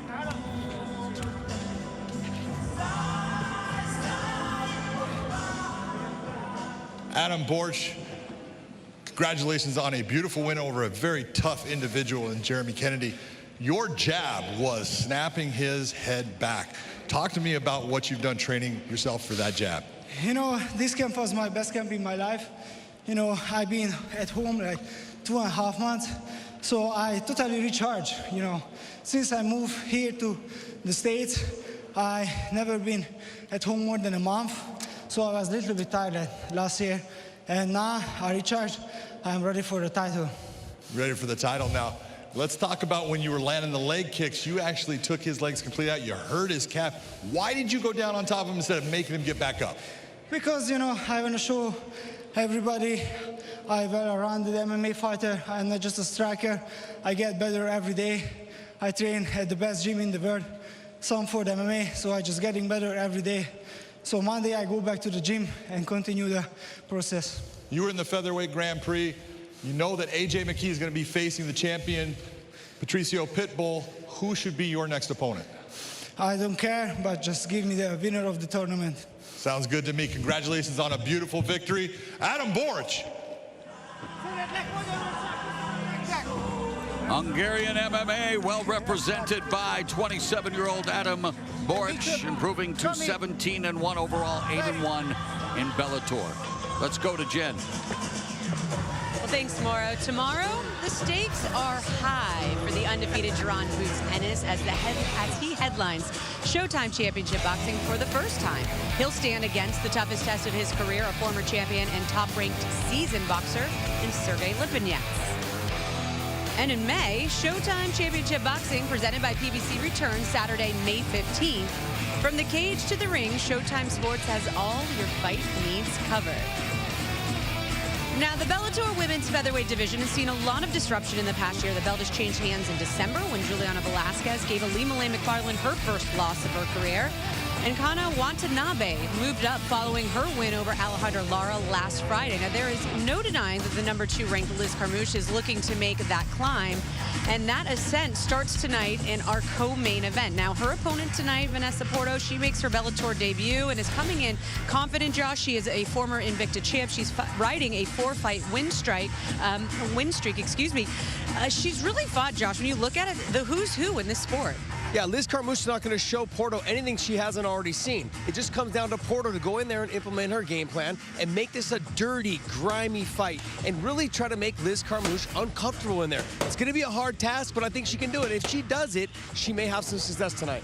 Well, Liz Carmouche, she has also fought some of the biggest names in MMA. Tonight is her second fight inside the Bellator cage. What did you think about her debut there where she fought Deanna Bennett?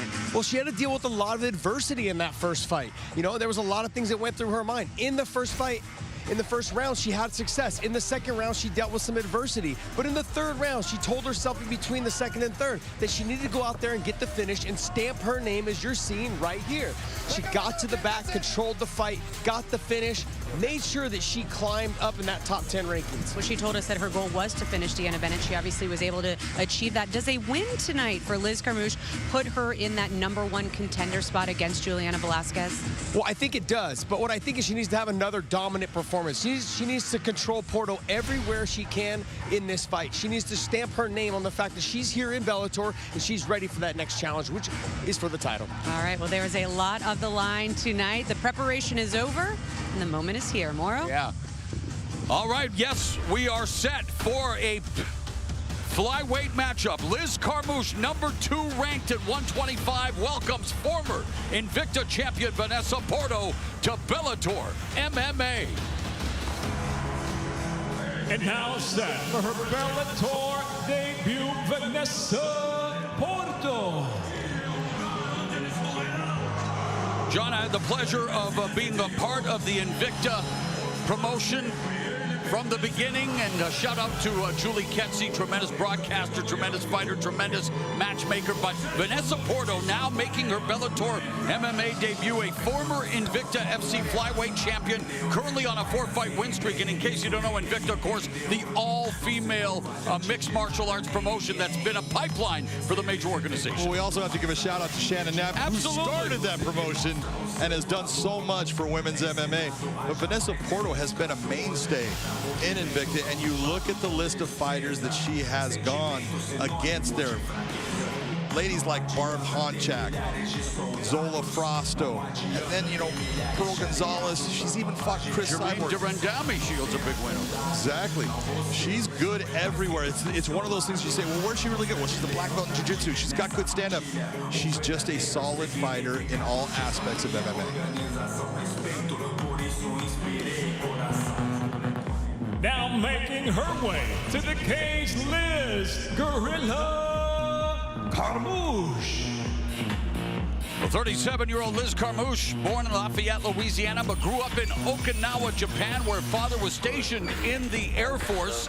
She served in the United States Marine Corps, did 3 tours of duty in Iraq. It wasn't until after her stint in the Marine Corps that she fell in love with and started training in mixed martial arts. And her journey, well, it's taken her to not 1 but 2 different title opportunities in the UFC, and now Carmouche looking to knock on the door of Bellator MMA title opportunity. Well, if you're going to look at the very first female fighter to step foot into the UFC's octagon, you are now looking at her in Liz Carmouche. She took on Ronda Rousey at that 157, and it's a different Liz Carmouche that we see today. She's a much more well-rounded fighter. Her ground game is still outstanding, but her stand-up is getting really good, and she's deadly sometimes on her feet. Tail of the tape, take a look at this. This is the first time I have ever seen Liz Carmouche being the taller fighter, 5'6" to 5'2". We'll see what she does with that advantage. Here's Michael C. Williams. Bellator MMA now presents tonight's co-main event live on Showtime. We're set for 3 5-minute rounds in the flyweight division.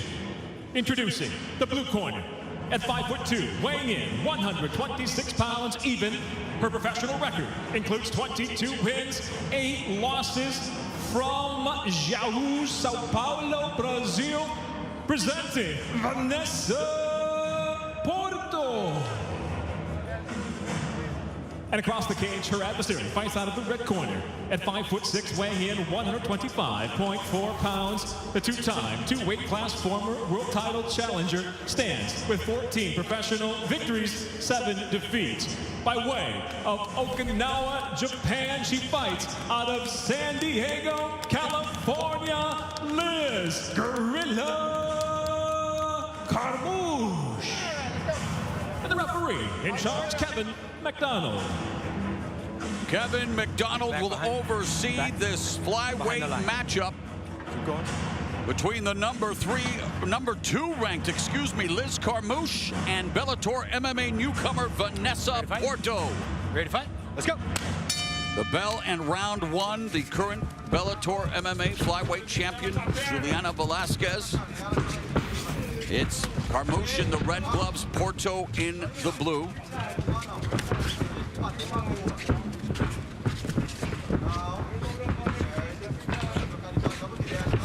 Carmouche out of the southpaw stance, pawing away. Outside calf kick delivered by Carmouche, body kick by Porto. Carmouche moving to her right consistently. Liz is really trying to set up. She's trying to step outside of the lead foot of Vanessa Porto to set up a straight left hand right down the pipe.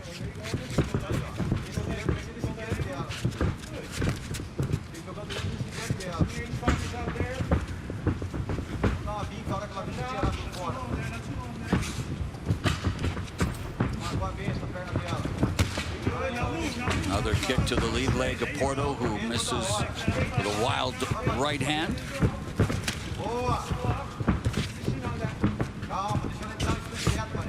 Liz switching back and forth from orthodox to southpaw, a lot more than we've ever seen her do it before.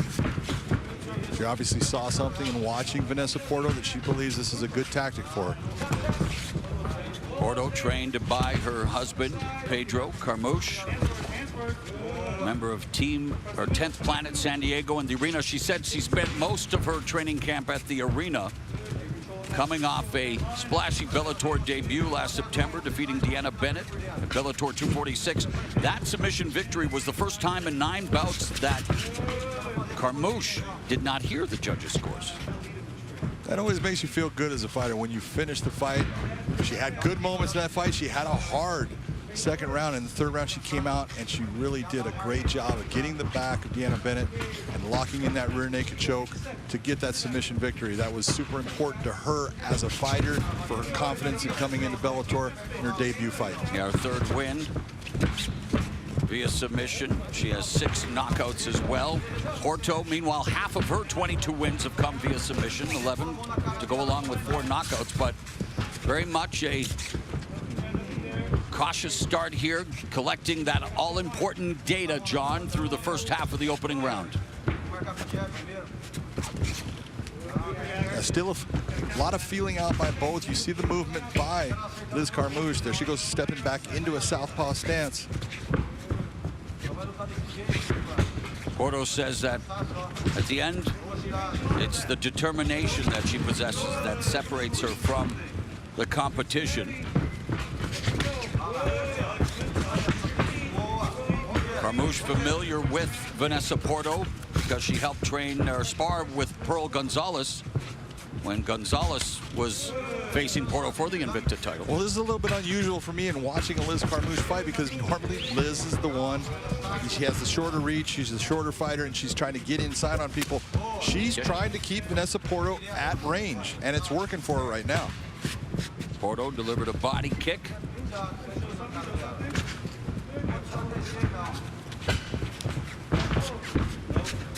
Minute and a half remaining in the first round.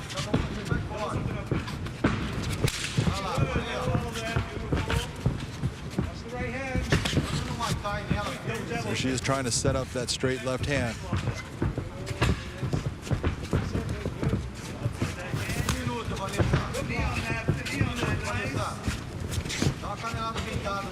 So Bellator MMA fan trying to do a little matchmaking.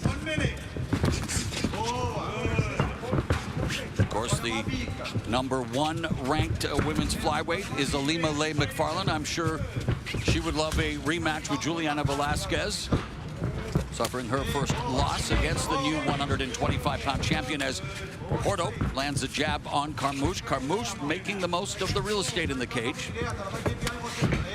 Porto attacking the lead leg of Carmouche, going from southpaw to orthodox, as you mentioned, John, now from the southpaw stance, and Porto really attacking the inside of the lead leg from the lefty position. Porto's starting to feel her range, starting to come inside with kicks, punches. She's been a little bit off on the targeting. You know, she's basically looking towards throwing those shots towards that chest area.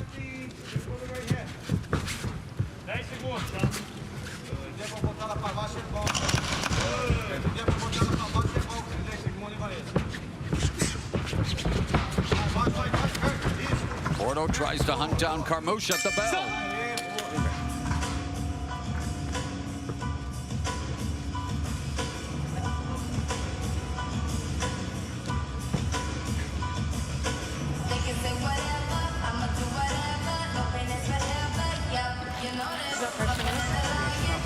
That was a very close round. Not a whole lot of separation between the two, but you could see how Liz Carmouche was trying to keep range and reacting to all your feints, right?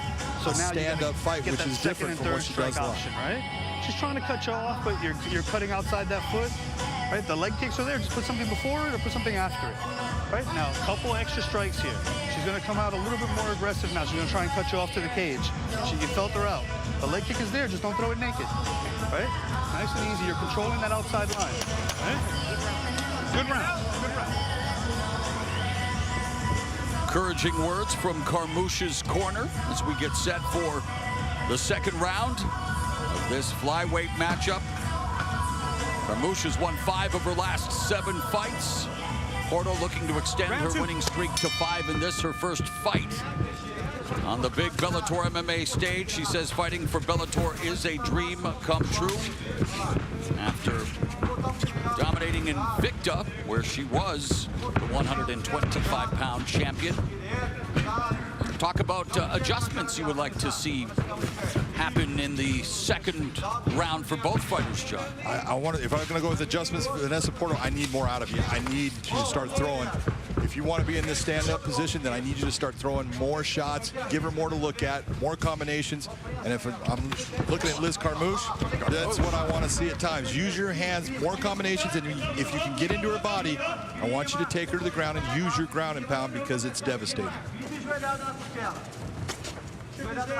Pisão no pé, Vanessa. Pisão no pé. Vamos, Vanessa. Vamos, Vanessa. Deixa ela trabalhar sozinha. Isso, isso. Vai tentar pra você passar de qualquer jeito. Vamos pisar no pé, Vanessa.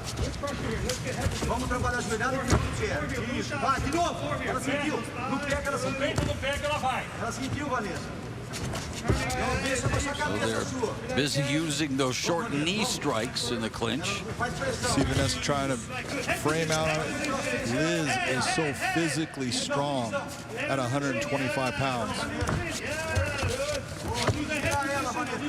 It's going to take a lot of movement for Vanessa to get Liz off her. She needs to step away, bring that underhook up higher. It's going to be tough with where Liz's arm is right now.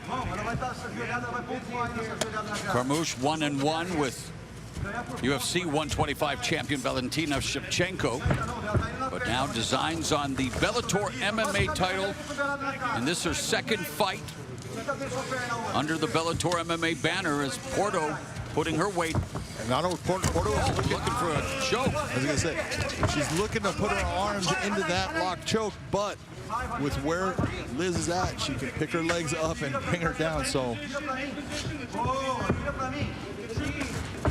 Carmouche creates some separation, has that left knee waiting to be uncoiled. There it is.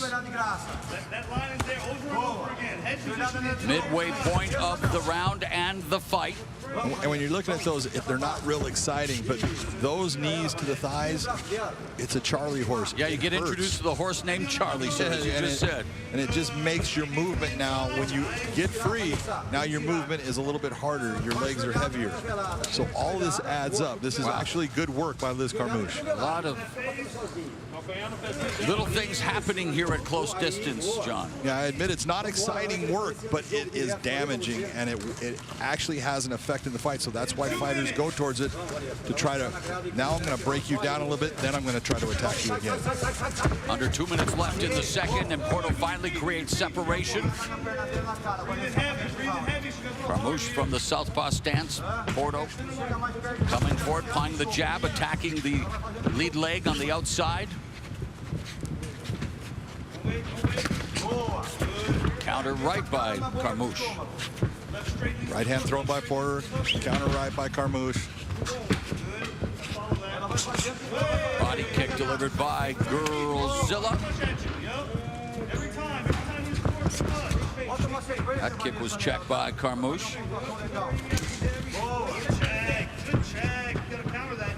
It was a nice check, but if you're going to check, then throw that left. Yeah, and the corner said it. You got to counter then.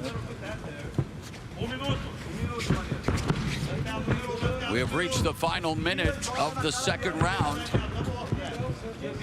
Porto looking to make an immediate impact in her Bellator MMA debut, while Liz Carmouche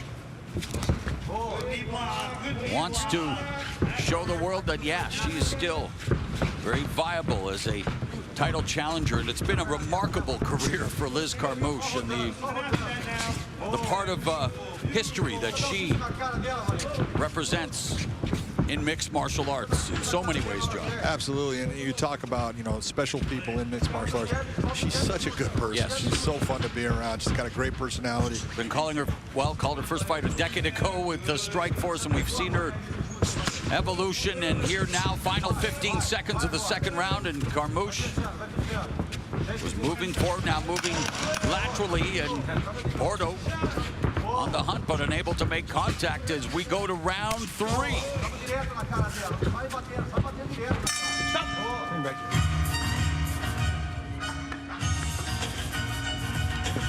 Right now, if you're looking at this fight, Mora, I think that Vanessa Porto is going to have to get really busy in this third round.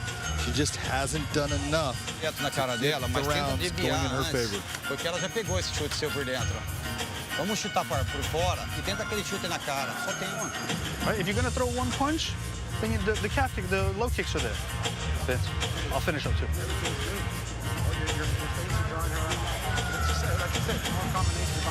You're getting her to bite when you feint. Now you got to take advantage of that. After you score, she will rush you. So after you score, circle. She'll rush you every time after you score to try and get that score back. Right? She's right there on the edge of your feints. She's trying to cut you off to the cage. Positioning was good against the cage. One more. Hey.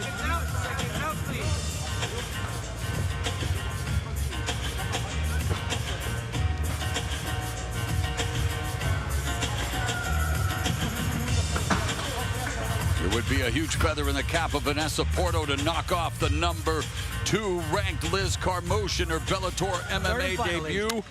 Meanwhile, Carmouche wants to keep her name in the championship conversation. Final 5 minutes of this flyweight battle. Carmouche in the red gloves, Porto in the blue.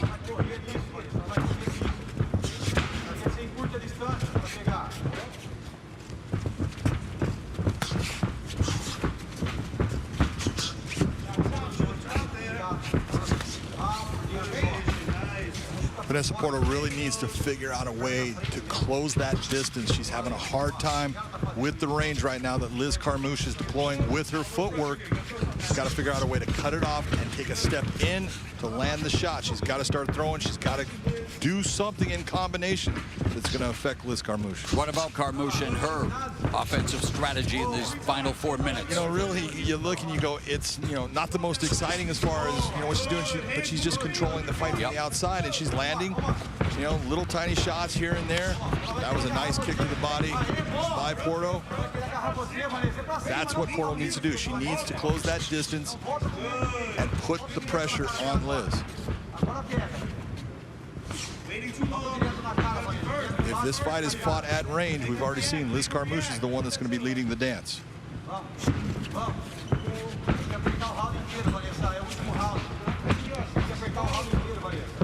Porto allowing Carmouche to just circle. That's it. When you're falling, see right there, she's following her. Instead of taking a step and cutting her off and taking a step forward and throwing off of it. Effective counter strike by Carmouche, and then lands the 1-2, splitting the guard with the right hand down the middle. Porto flashes the jab, doesn't follow up. Kicks exchanged. Carmouche getting the better of that one. Yes, he did. 2 minutes gone in the final round.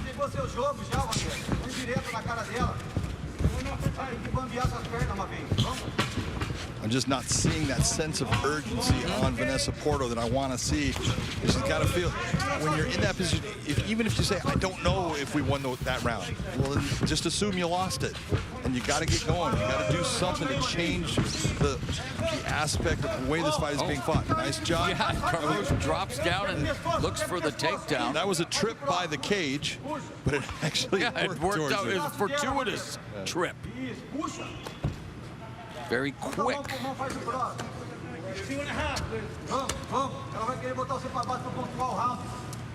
She's got the hands on the legs. What she wants to do is try to bring those hands together or bring her head up so she can slide her head up, go towards the back.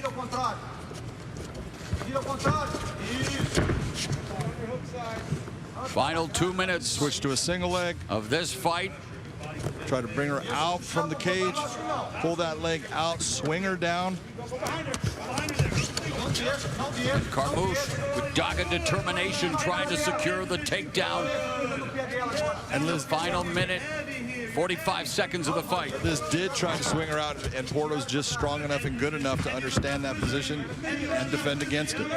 And Porto delivering some short knee strikes, but needs to create separation, needs to deliver an offensive onslaught, and she's being stymied by Liz Carmouche. Under 90 seconds now left. This is the area that we've normally seen Liz Carmouche in a lot of her fights, where she starts to dominate her opponents because she's physically strong. She's tough, she hits hard, she's got good knees, and just physically she can move her opponent where she wants a lot of the time. Well, 9 of Porto's 11 previous fights have gone to the judges, and with a minute left, it appears another judge's decision on the horizon as Carmouche continues to pin Porto along the fence, has some separation, doesn't throw the knee. Collar tie, and there's an elbow on the exit. That was a nice clean elbow on that exit.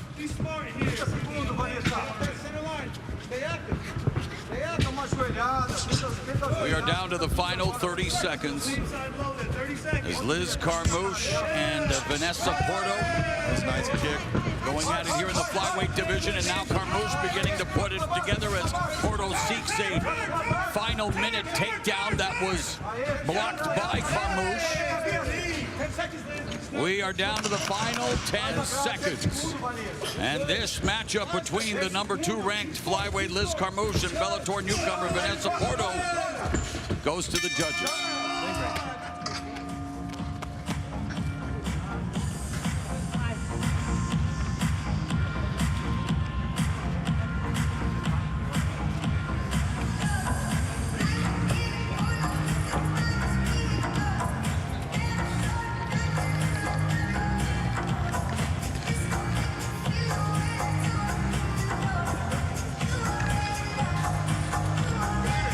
When it comes to the fight stats, we will take a look, and well, Porto with the slight edge in total strikes landed, at the edge in the kicking department, with Carmouche leading the way in terms of punches landed, and then she did have the one takedown. So, in terms of the numbers, John? In terms of the numbers, I don't believe them. I don't know who's watching that, but it's not when someone throws their hand out, it's when it actually touches a legal target. So. Thank you. All right, still to come, we are about to launch the Bellator Light Heavyweight World Grand Prix with a rematch nearly 9 years in the making. Bellator heavyweight champion and former 205 belt holder Ryan Bader begins his road to redemption on many fronts. He looks to avenge the first knockout loss of his career to the Dragon Lyoto Machida, who is mentally formulating the plan. That's your main event, the Elite 8 of the Bellator Light Heavyweight division, vying for $1 million in the Bellator Light Heavyweight Championship. Let's go to Michael C. Williams. Ladies and gentlemen, having gone the distance, we'll go to the scorecards. Your first judge, David Torelli, scores the fight 29-28, while judges Doug Crosby and Eric Colon both see it the same, 30-27. All have it for the winner by unanimous decision, Liz "Gorilla" Carmouche. Liz Carmouche improves to 15-7, 2-0 in the Bellator MMA flyweight division as she defeats the debuting Vanessa Porto. Let's go back to Jen Brown. Well, thanks, Mauro. If you missed any part of this evening's action, Bellator MMA Bader vs. Machida will replay on Showtime Extreme tomorrow at 9 a.m. and Monday at 10 p.m. All right, Bellator continues to broadcast from the Fight Sphere here at the Mohegan Sun Arena in Uncasville, Connecticut. And tonight, Moret, the launch of the light heavyweight World Grand Prix. 8 fighters vying for the grand prize of $1 million and the championship belt. Now tonight, the Grand Prix kicks off with with a rematch of our former light heavyweight champ Ryan Bader, who looks to avenge a second-round knockout by Machida. Now, that fight was 9 years ago. Both fighters have evolved since then. So, Josh, let's bring you on here and talk about what will we see different tonight. You're not going to see much different from Machida. He's somebody whose style has just lasted over the years. What he has to do, though, is he has to tighten up some of his game only because he has gotten a little bit older, and the speed, I feel, my personal opinion, has dwindled just a tiny bit, but not too much, the technique of it all. But with Ryan Bader, what Ryan Bader has changed and evolved from the last time they fought is his patience, and that's what got him in trouble in the first fight. His patience in the first fight of him lunging in, trying to get to Lyoto, the frustration level. His fight IQ has jumped so much since the first time they fought. He has learned now how to set up his combinations to get his takedowns, and he's also learned how to use his wrestling to set up his striking. So the two things together will be the key tonight against Machida for Ryan Bader. Well, physically at 42, Machida, he really hasn't declined that much. You did talk about how he might be a little bit slower, but he has adjusted his fight game for that. Now, he is elusive. He's dangerous on the ground. But one thing's for sure, Josh, he still definitely has that knockout power. It's not even so much about the power. It's about the timing. If we look through his replays here, and we'll see, with Chael Sonnen, his timing on the takedowns takedown defense is impeccable. His strikes are always on cue.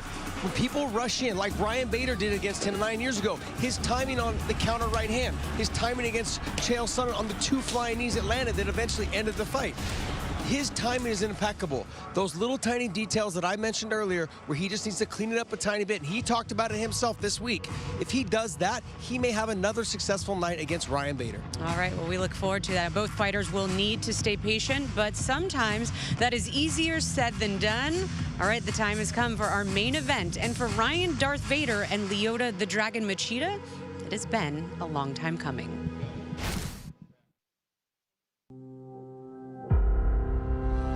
My real name in Japanese means the dragon. I was born and raised in a family very traditional in martial arts. My father is a Japanese master in karate. I live above the academy in our building. We had a jiu-jitsu over there, we had a judo, we had a karate, and training box already. So everything was like a very natural process for me. It was in my blood. Really got into wrestling by the time I was 11, going to California, doing the national tournaments, basically wrestling year-round, and I would say that was kind of my #1 sport. What I liked about wrestling is you had your team around you, but it was an individual sport, so you couldn't rely on anybody else to pick up the slack. Conversely, if you worked your butt off and you went out there and you won, that's the greatest feeling. You did it with a team, but you did it by yourself. You went out there and performed. It's my first meeting with Machida in 2012.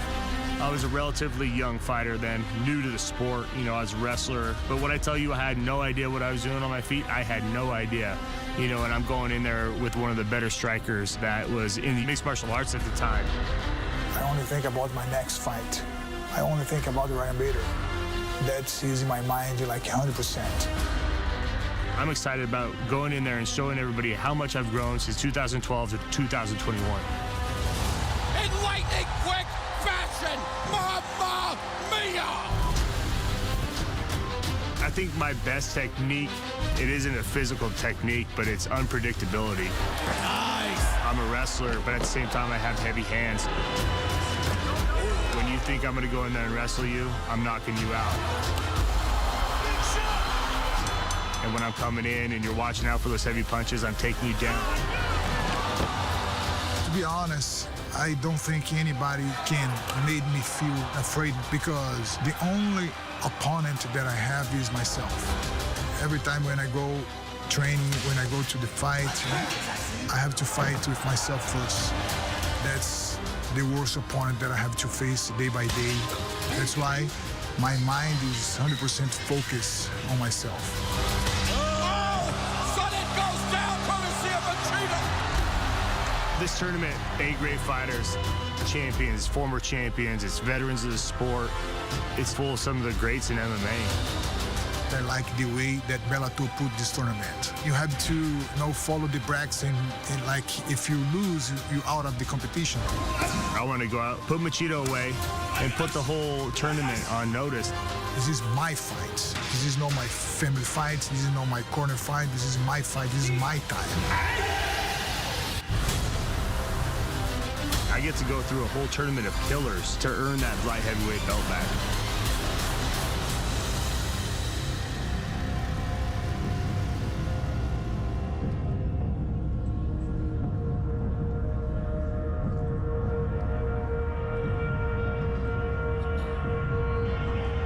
Set now to make his way to the cage, the Dragon, Machida.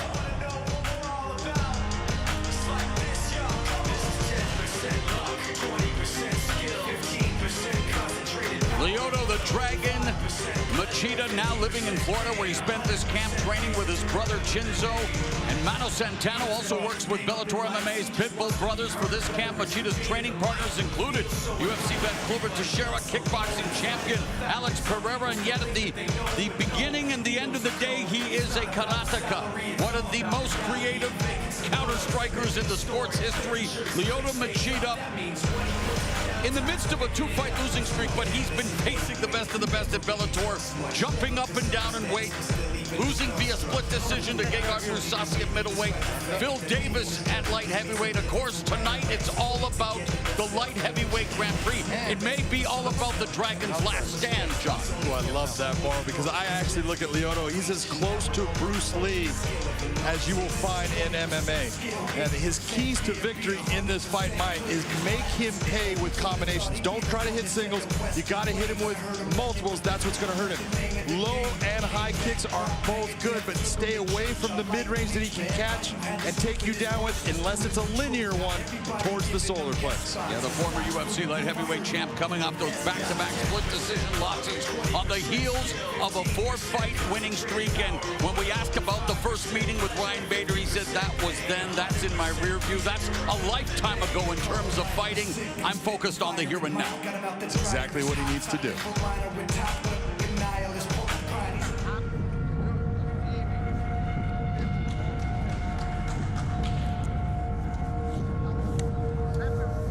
And now ready to make his way, Ryan Bader.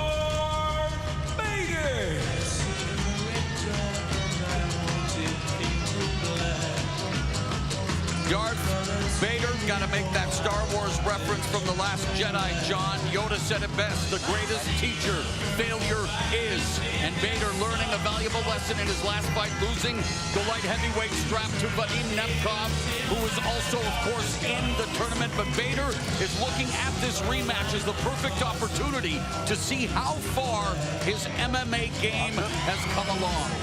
You got to figure Ryan Bader has been at an all-time high in his entire career here at Bellator. He was undefeated up to the point where he lost that weight. I thought it was going to affect it. I think it did. He lost a lot of weight trying to get back to that light heavyweight weight of 205.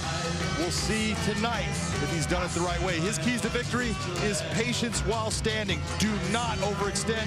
Do not lunge at Lyoto. And when the time is right, you've got a beautiful double. Blast that sucker, get him to the ground, and use your ground and pound that is so devastating.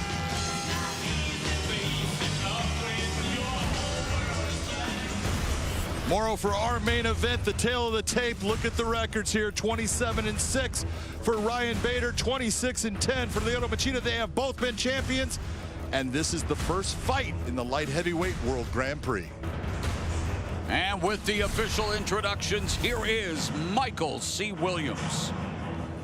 Bellator MMA live on Showtime from Mohegan Sun Arena. The time has come for the main event of the evening, the start of the quarterfinal round in the light heavyweight World Grand Prix.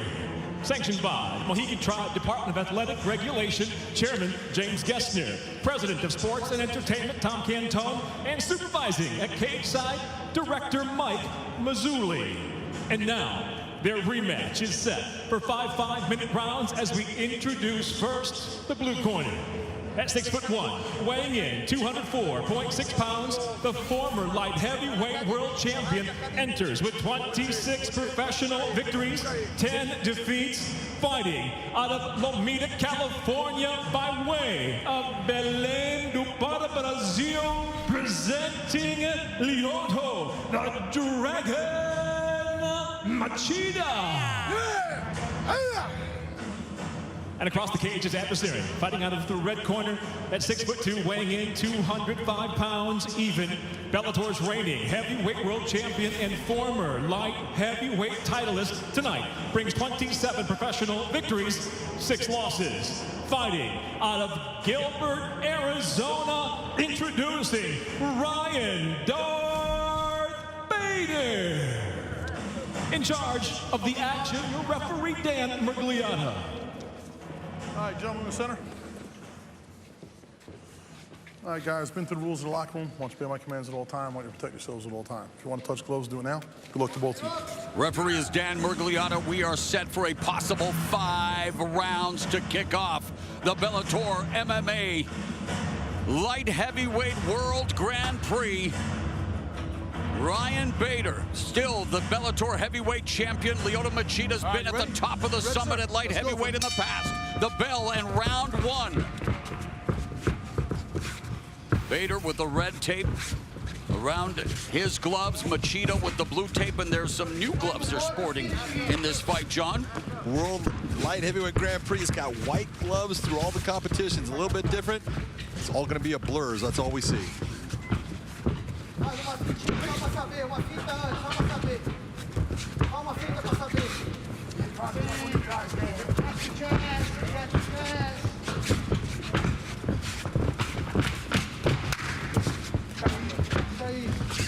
Machida got into the family business at the age of 3. Bader started wrestling at the age of 7. Lifelong athletes culminating in this moment. And you talk about the depth of this Elite 8 at 205.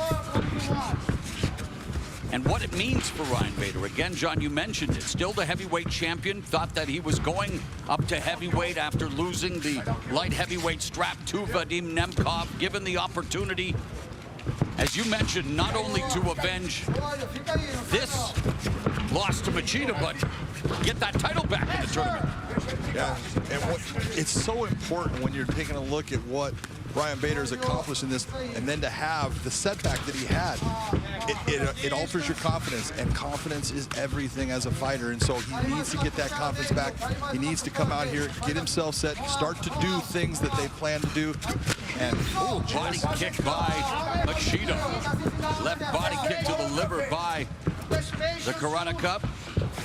Corey Anderson also a part of the light heavyweight World Grand Prix, and of course he will welcome Dovojan Yakshimuradov to Bellator MMA in the tournament. You said that very well. Thank you. There's Machida already opening up with those body kicks, John. Well, one of the things that I'm really seeing right now, that's a big lunging attack, and that's not what you want to do if you're Ryan Bader. If you're looking at the footwork right now, Lyoto Machida is winning the positioning of the foot. And those kicks, take a look at the mark on his ribs right now. You can see those kicks that Lyoto has launched with that left leg. They're having an effect. Another nasty kick to the body. Machida countering with that left, just missed. You saw that. That's what I'm talking about. You saw Ryan starting to come in, step in hard, and Lyoto countering, bringing that shot, just being a little off target. Bader has been stopped 4 times due to strikes. First came against Lyoto Machida. And Bader now looking to close the distance. Under 2 minutes left in the first round. Bader's having a lot of trouble closing that distance on Lyoto. He's starting to lunge. He needs to settle himself down, just get himself back to work in his footwork that brings him inside with his hands in the proper position, and so he can launch an offensive attack.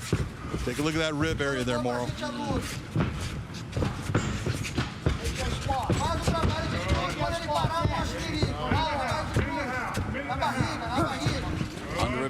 1.5 remaining in the opening round. Positional, there's a Superman punch by Machida. That was to back him off. He was getting close to the fence. He knew that. And a lot of times you'll see Lyoto back himself up and actually push himself off of the cage. It can be so deceptive and so explosive, even at this age of his career, John. Look, he's 42 now. So good at just controlling the range of a fight. When he can control the range, he is just almost unbeatable. It's the guys that can get in on him, get him against the cage, and start to slow him down by beating him up, beating his legs up, making his legs heavy, making his arms heavy. Bader ranked at #1 in the light heavyweight division. The former champion Machida at #4. Machida also coming in as the biggest betting underdog of this World Grand Prix. Under 30 seconds left in the opening round.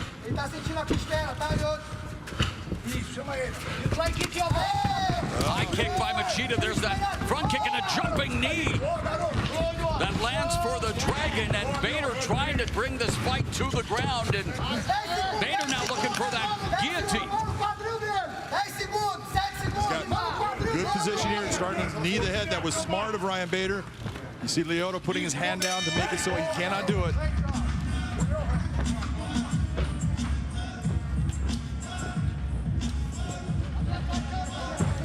Last time Ryan Bader won via submission was via guillotine against Vladimir Matyushenko back in January of 2013. These kicks right here, that was near the end of the round. That high kick by Lyoto Machida. He's been kicking the body and reaching the body. Now he comes up to the head. Same type of thing on the opposite side of what happened with Nemkov that ended Ryan Bader's title reign at 205. Right now, Lyoto Machida is controlling the distance. He's controlling where this fight is taking place. Let's make him uncomfortable right now, okay? Let's pressure him a little more. Try to touch his nose. Esse chute, vamos trabalhar esse chute na costela. Fintar com o pé da frente. Machida's brother Chinzo giving him instructions in the corner.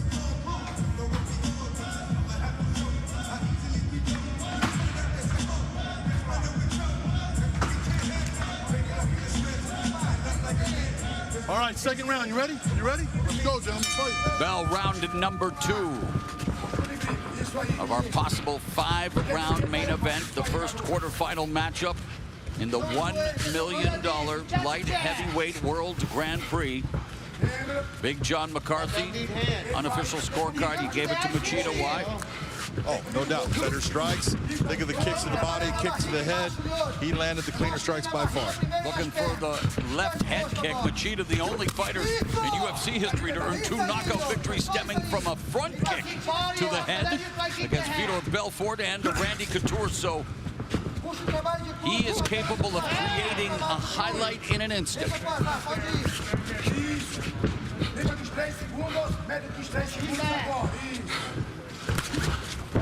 Lyoto right now is looking very calm, very relaxed in his stand-up. He's seeing things. He's moving his feet well when he wants to move.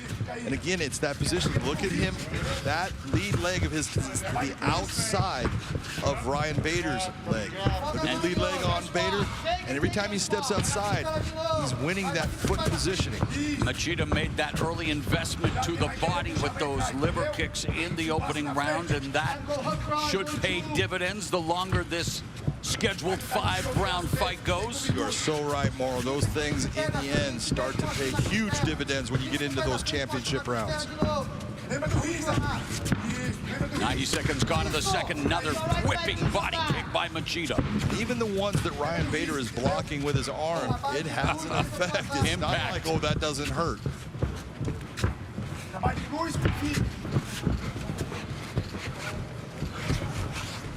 Don't let him think.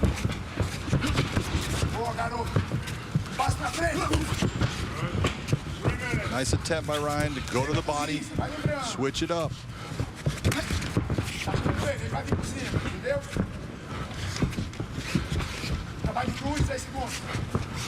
Bader felt he gave Machida too much respect the first time. Knows that he's elusive and hard to figure out. He said tonight's about patient pressure, and Can Machida kick it? Yes, he can. Take a look at those stats right there. You're looking at 19 landed by Machida, only 8 right now for Ryan Bader. That's doubling it. There's the jab from Bader. And that's what Ryan Bader needs to use. Use that jab to bring yourself in. Keep pushing that jab out there. The straight shots are going to get there faster.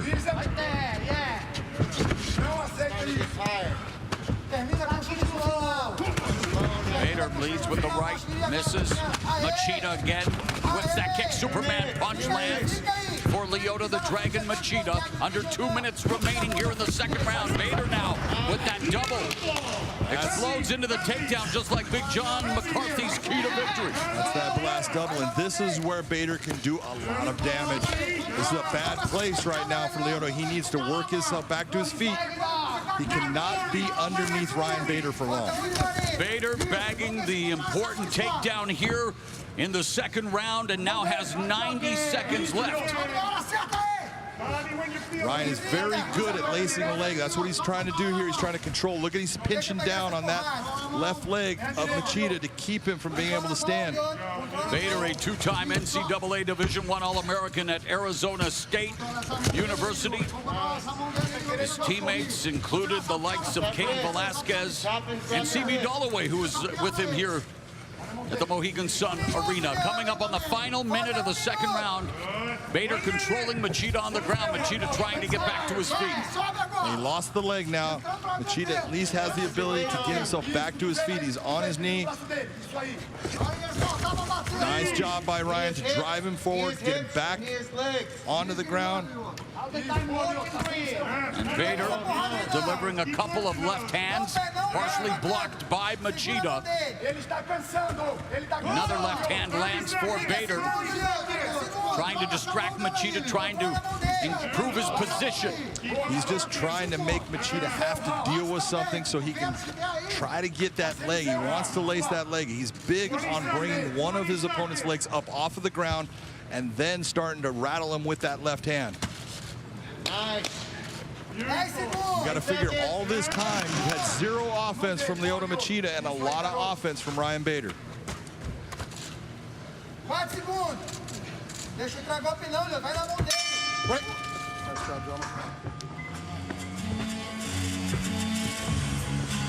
You know, Ryan Bader, in my opinion, was losing a lot of that round on the feet. He was getting hit with big body kicks and everything, but when he finally shot that blast double, got Machida to the ground, all of Machida's offense stopped. He had zero offense from that point until the end of the round. That's why I think right now we're looking at an even fight. Turn it up right now. The same game. Keep him against the cage.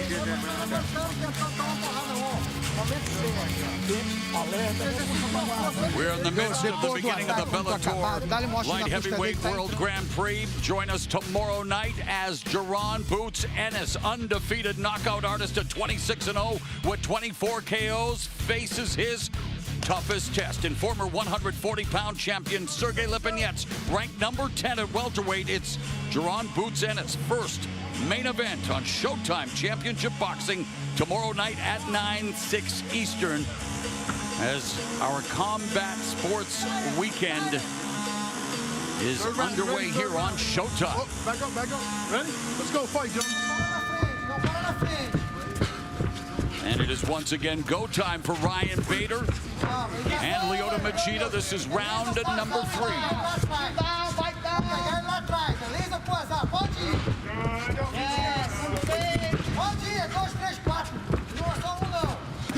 Instead of backing straight up, Ryan needs to really think about circling out when Lyoto's coming at him in that straight linear fashion. Circle, because that way he's going to have to change direction. There's that big body shot again. These two are in the third round for the first time after Machida dispatched Bader in the second round of their first meeting, and Bader beginning to build a little bit of confidence after the takedown in the second round. That was a big round if you're Ryan Bader, because you have not been having a lot of success against Lyoto on the feet.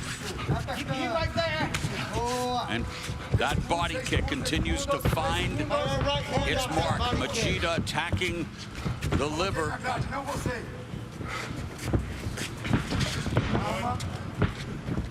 You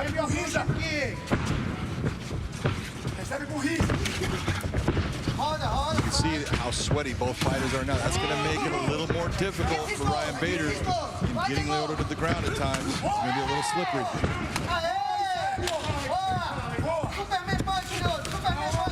Jab lands for Bader.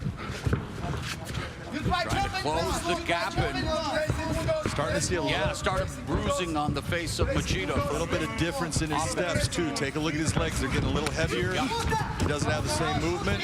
Starting to fatigue just a bit here again. 42 years of age, Lyoto Machida against 37-year-old Ryan Bader. Machida still with the edge in total strikes landed and at a 60% accuracy rate. 3 minutes left in the third, and Bader switching levels and gets the takedown on Machida. Huge moment for Ryan Bader right there. Lyoto Machida did not want to be in this position with Ryan Bader with all of that time left on the clock. Changed levels deftly and now wanting to batter Machida on the ground. Notice the leg positioning, Moral. See what Ryan Bader does. He likes to take his leg and slip it under his opponent's leg to keep it up off of the mat. That makes it very difficult for them to get up, and he is very good at doing it.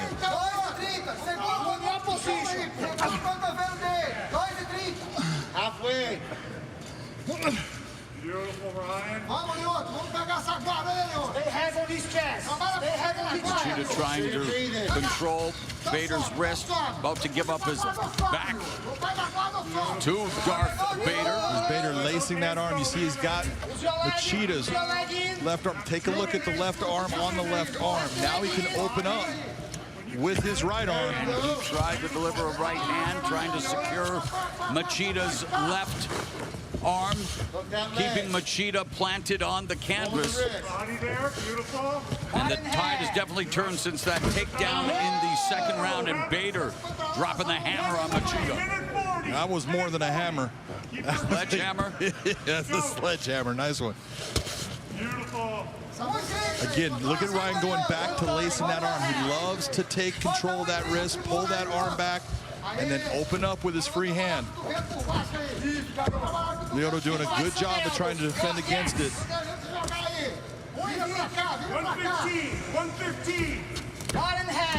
Heel strikes from Machida on the bottom, pulling out some old school tactics, John. Old Hoist Gracie style, baby. All right, final minute of the third, and Ryan Bader wearing down Lyoto Machida on the canvas and beginning to bloody and battle. Big shot. Both of those were big shots. Under a minute here in the third.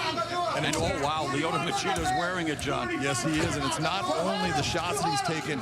He's working now against this really strong, heavy opponent, and that's wearing him out. Bader looking for his 13th knockout win, trying to ground and pound Lyoto Machida out of the tournament. Machida with less than 30 seconds left in the third, trying to nullify Bader's offense, unable to do so for the most part, John.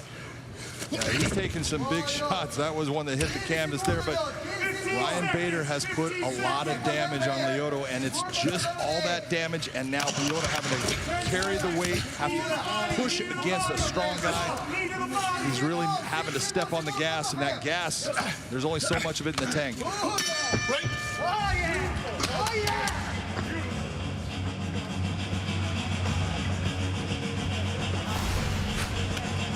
Here comes Bader coming into throwing shots, but dropping levels. And when he drops the level, gets into Machida's hips, takes him down, did a lot of damage. He landed a good right hand to set up that takedown. He did.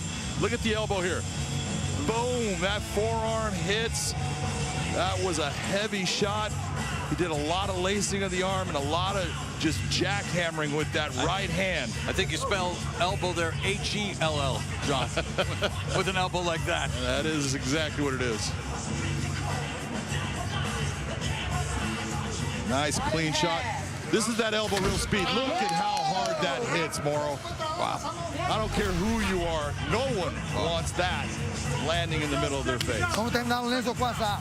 Perdemos esse round, mas ganhamos o primeiro.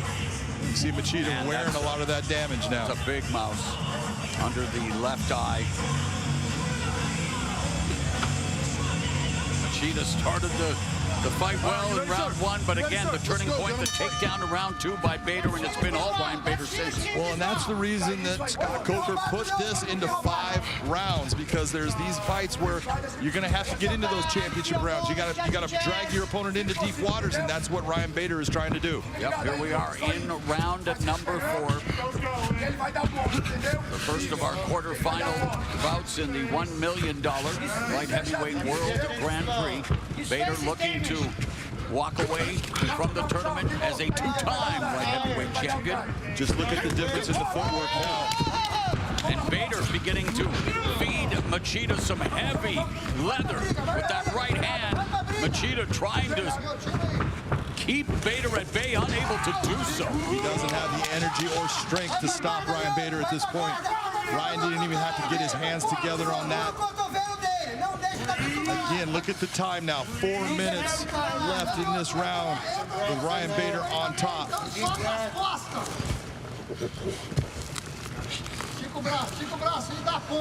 Ryan Bader looking for a straight arm lock. Doesn't have it. Really, Bader's always been an excellent positional player, John, when it comes to the ground game. Well, there's no doubt his strength is that when he gets into a ground and pound situation, he gets you on your back. He is a load on top, and he does a great job of positionally keeping you in this area. He loves to use the cage as a buffer so he can push you against it and just systematically break you down. Giving Lyoto Machida a rough ride here in round 4. Shout out to Rough Rider DMX. May he rest in peace, as Ryan Bader really turning the tables here. And when you look at what he's been able to do now here in round 4, John, again, you look at the weight cut coming back to 205. Conditioning doesn't appear to be a problem for Bader. No, he absolutely looks great here. And if there's anybody that looks like they have energy, it's Ryan Bader. It's all the punishment that Lyoto's been taking in the last 2 rounds. It's starting to add up, and his gas tank is starting to get a little bit low. And I like the way he described his strategy to us. Patient pressure.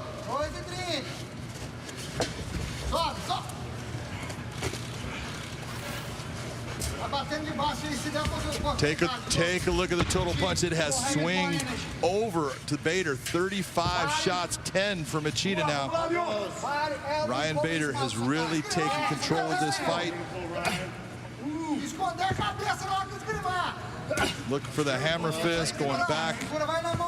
Machida has got to work himself back to his feet. He cannot stay on the ground with Ryan Bader. Machida is a black belt in jiu-jitsu, but he's not one of those guys that's that guy that swings into submissions, you know, in a way that's going to catch Ryan Bader. And especially now with Bader being sweaty and as strong as he is, very difficult. And Machida has just 2 submission wins. The last one came in December 2007. Minute 45 left in the 4th. Big heavy shot to the body by Ryan Bader. He's backing guard. Oh, another vicious elbow by Bader to the face of Machida. Continues to batter away at the body. And the hammer fists. Lyoto is not able to do anything with the posture of Ryan Bader. Ryan is able to posture, keep himself up, and bring a lot of power in on these shots. Bader battering Lyoto Machida here in the final minute. 12 seconds of the 4th round.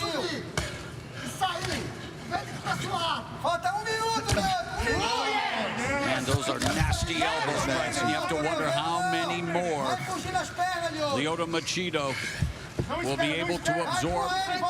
Referee Dan Mergliata watching on intently. Under a minute remaining in the 4th. Lyoto looking for a sweep. He's not going to be able to get it from where he's at. Get some deep breaths. 45 seconds.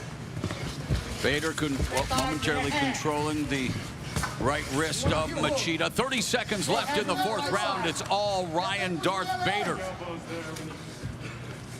High and lows. Beautiful. 15 segundos, Leandro. 20 segundos. 20 seconds. See Lyoto trying to baseball grip that right arm that has been doing so much damage to him. Lyoto's just running out of gas. This has been too much damage by Ryan Bader. Final 5 minutes of the opening matchup in the light heavyweight World Grand Prix is upon us.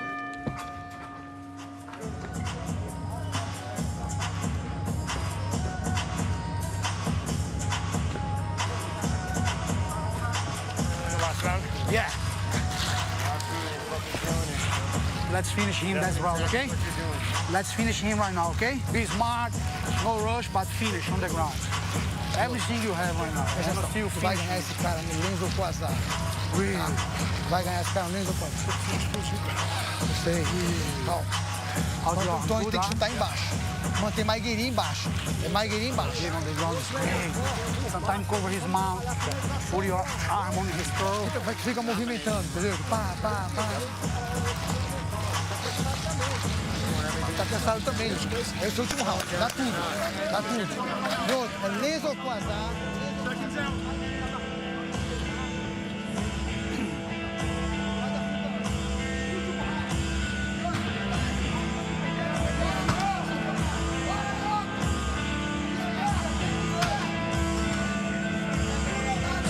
Final round. You ready? Final round, Ryan. Let's go, gentlemen. Fifth and final round. Can Ryan Bader finish what he started in round 2 with Lyoto Machida?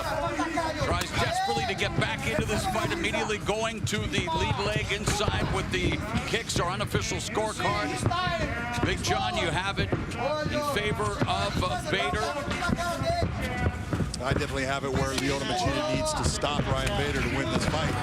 And he was able to do it in their first meeting, but again, a long time ago, and Ryan Bader has definitely improved since then in utilizing his bread and butter wrestling to control Lyoto Machida here at the start of the 5th and final round. Notice how he took the right leg of Lyoto Machida, brought it to the center between his legs, and then tried to actually look and take his foot, bring his heel up, keep that foot up off of the ground. That way he keeps Lyoto in the position he wants and just starts again, using his right hand as a jackhammer, just damaging Lyoto. Nice shot to the body by Ryan Bader. Bader's corner yelling out that hurt him. It did. You could see the reaction. Machida desperately trying to escape the wrath, the grips Lyoto of Bader. Just working so hard, and Ryan keeps on going after that arm. Lyoto possibly has the ability to get back to his feet now. Bader loves to ride his opponents into their own personal oblivion. And Machida trying to get back up to his feet, has the hand down, John. He's got the hands down, so he cannot be kneed or kicked to the head right now. Ryan Bader dragging him right back down. And Ryan is so heavy in these positions right now. It's so hard to explain to someone what that feels like, but it's not like you got a guy driving weight into you, a guy that knows how to. You feel like he's about 500 pounds right now on top of him. Somebody push.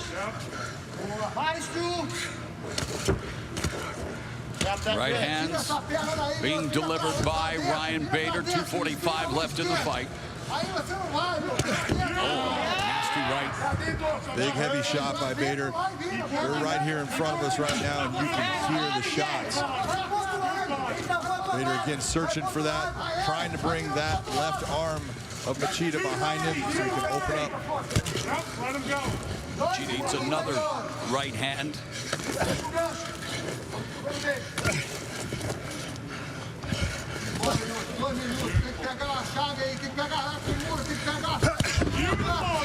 See all that hand fighting inside. Bader trying to move those arms so he gets an open shot.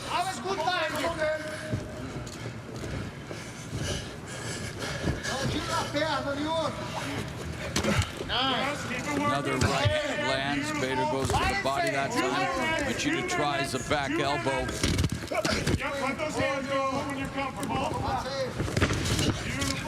Bader in ropes position. Bader almost has both of those legs tied up now, which is what he wants. See how he just grabbed the one leg with his legs? That keeps Machida in this position. Machida's going to try to stand up. He's got his leg trapped with the weight of Ryan Bader right now. Nice elbow back. And Bader again is just going to take away Machida's foundation, neutralizing the leg there, and Machida's in quicksand. Well, all of this groundwork takes away Machida's ability to hurt Ryan Bader. So this is why Ryan Bader brings the fight here. I can dominate the fight here, I can damage you, and I'm not going to be damaged. This is called being very smart. Oh yeah, Bader's damaging him all right, and wearing Machida down. Final minute of the fifth, and Bader continues to feed Lyoto Machida. Steady diet of strikes, mixing up punches, hammer fists, and elbows. Heel strikes from Machida.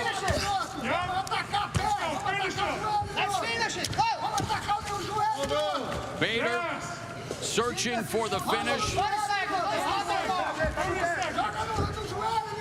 So all that weight on top of his chest. He's got the arm trapped right here. Opens up to the body. Ryan Bader's going to get his revenge on Lyoto Machida. It appears that way after nearly 9 years. After suffering his first knockout loss, Ryan Bader appears on the verge of knocking out Lyoto Machida from the World Grand Prix. The road to redemption has begun for Ryan Bader.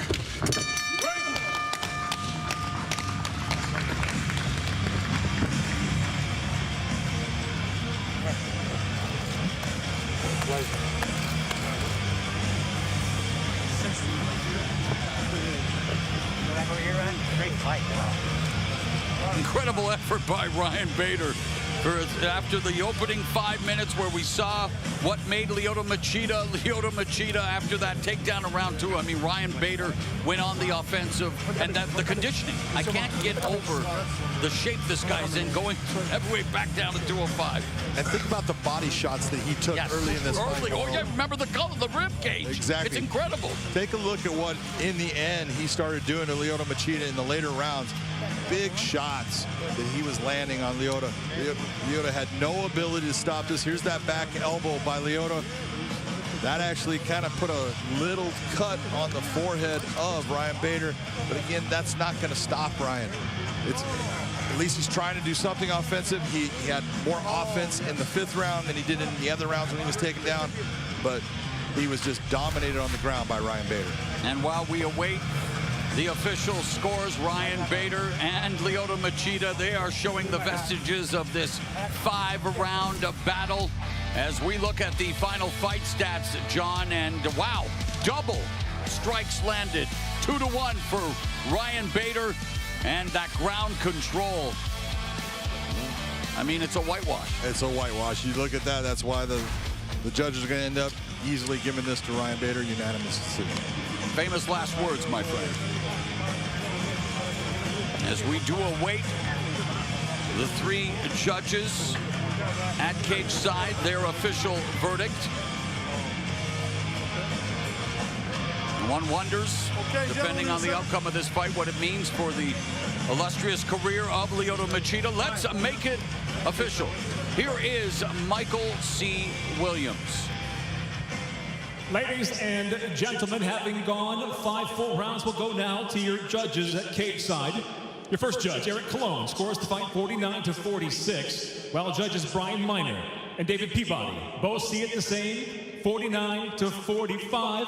I'll have it for the winner by unanimous decision, advancing to the semifinals of the light heavyweight World Grand Prix, Ryan Darth Bader. Let's go to Big John McCarthy. Ryan Bader, congratulations on winning your first round of the light heavyweight World Grand Prix. That was a tough fight, but that is a revenge fight and a guy that got a win against you long ago. How you feeling?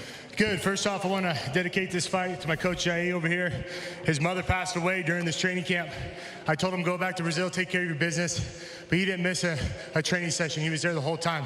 So, Coach, this win's for her. It's for you, buddy. Redemption felt good. man.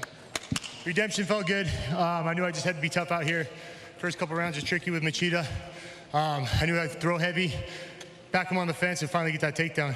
Talk to me about the first round. You were eating some big kicks to the body. What effect did those have on you?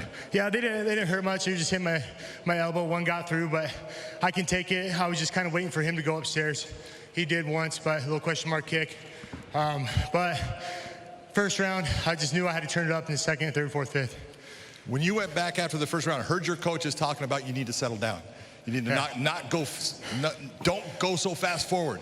What were you thinking in your mind? You know, we worked a lot of karate this camp, you know, for the kind of the anti-karate to know what he's doing. And you kind of heard my coach over there, be Ryan, you know, let's not think about it too much, just be you. And I started doing that in the second round. In the next bracket away from you, you've got Corey Anderson and Yegor Muradov. Which guy, if you had the opportunity, who do you want to face? Man, I don't know. I don't know much about Yags, but I know Corey really well. I brought him in for training camps for Phil Davis and all that. Good guy. So I'm rooting for him, you know, but I'll have to fight him. I know he's tough. But I'm in this tournament. I ran through another tournament before, had fun. So that's why I came down here. It doesn't matter who's in my way. I want that belt back. So this was the first step right here. Well, that was a super impressive performance. Congratulations on your first round victory. Ladies and gentlemen, Ryan Bader. Ryan Bader avenges the first knockout loss of his career, outpointing Lyoto Machida.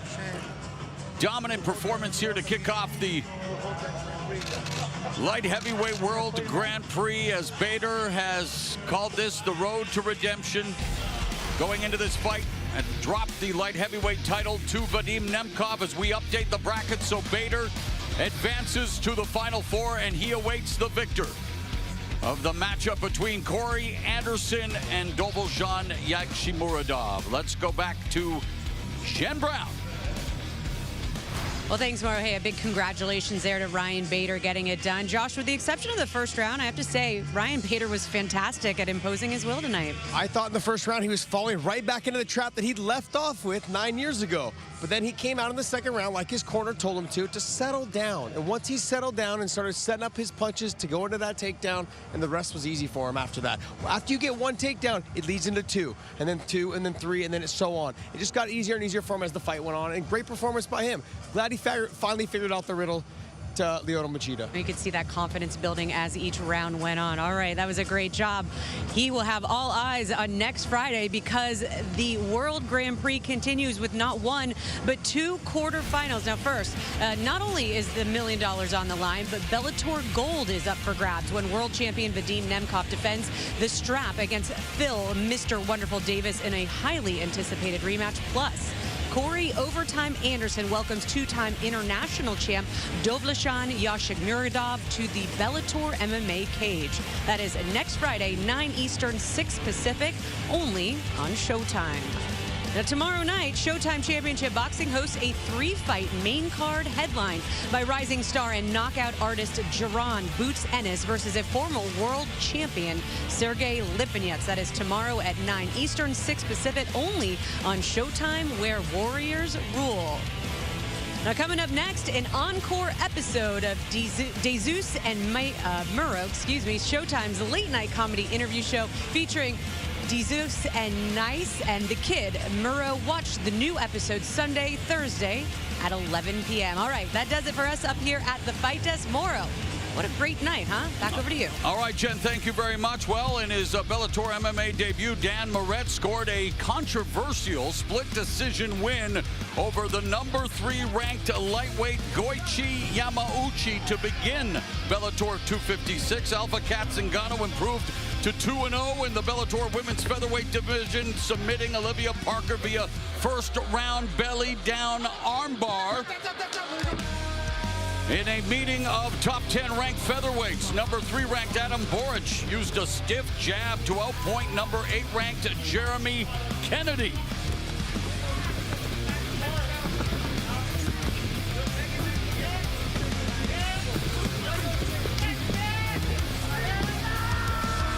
In the flyweight division, number 2 ranked Liz Carmouche improved to 2-0 in Bellator, outpointing Bellator MMA newcomer Vanessa Porto. And then in the main event, the beginning of the Bellator MMA Light Heavyweight World Grand Prix, Ryan Bader avenged the first knockout loss of his career, outpointing Lyoto Machida to make it to the Final Four. Join us tomorrow for Showtime Championship Boxing.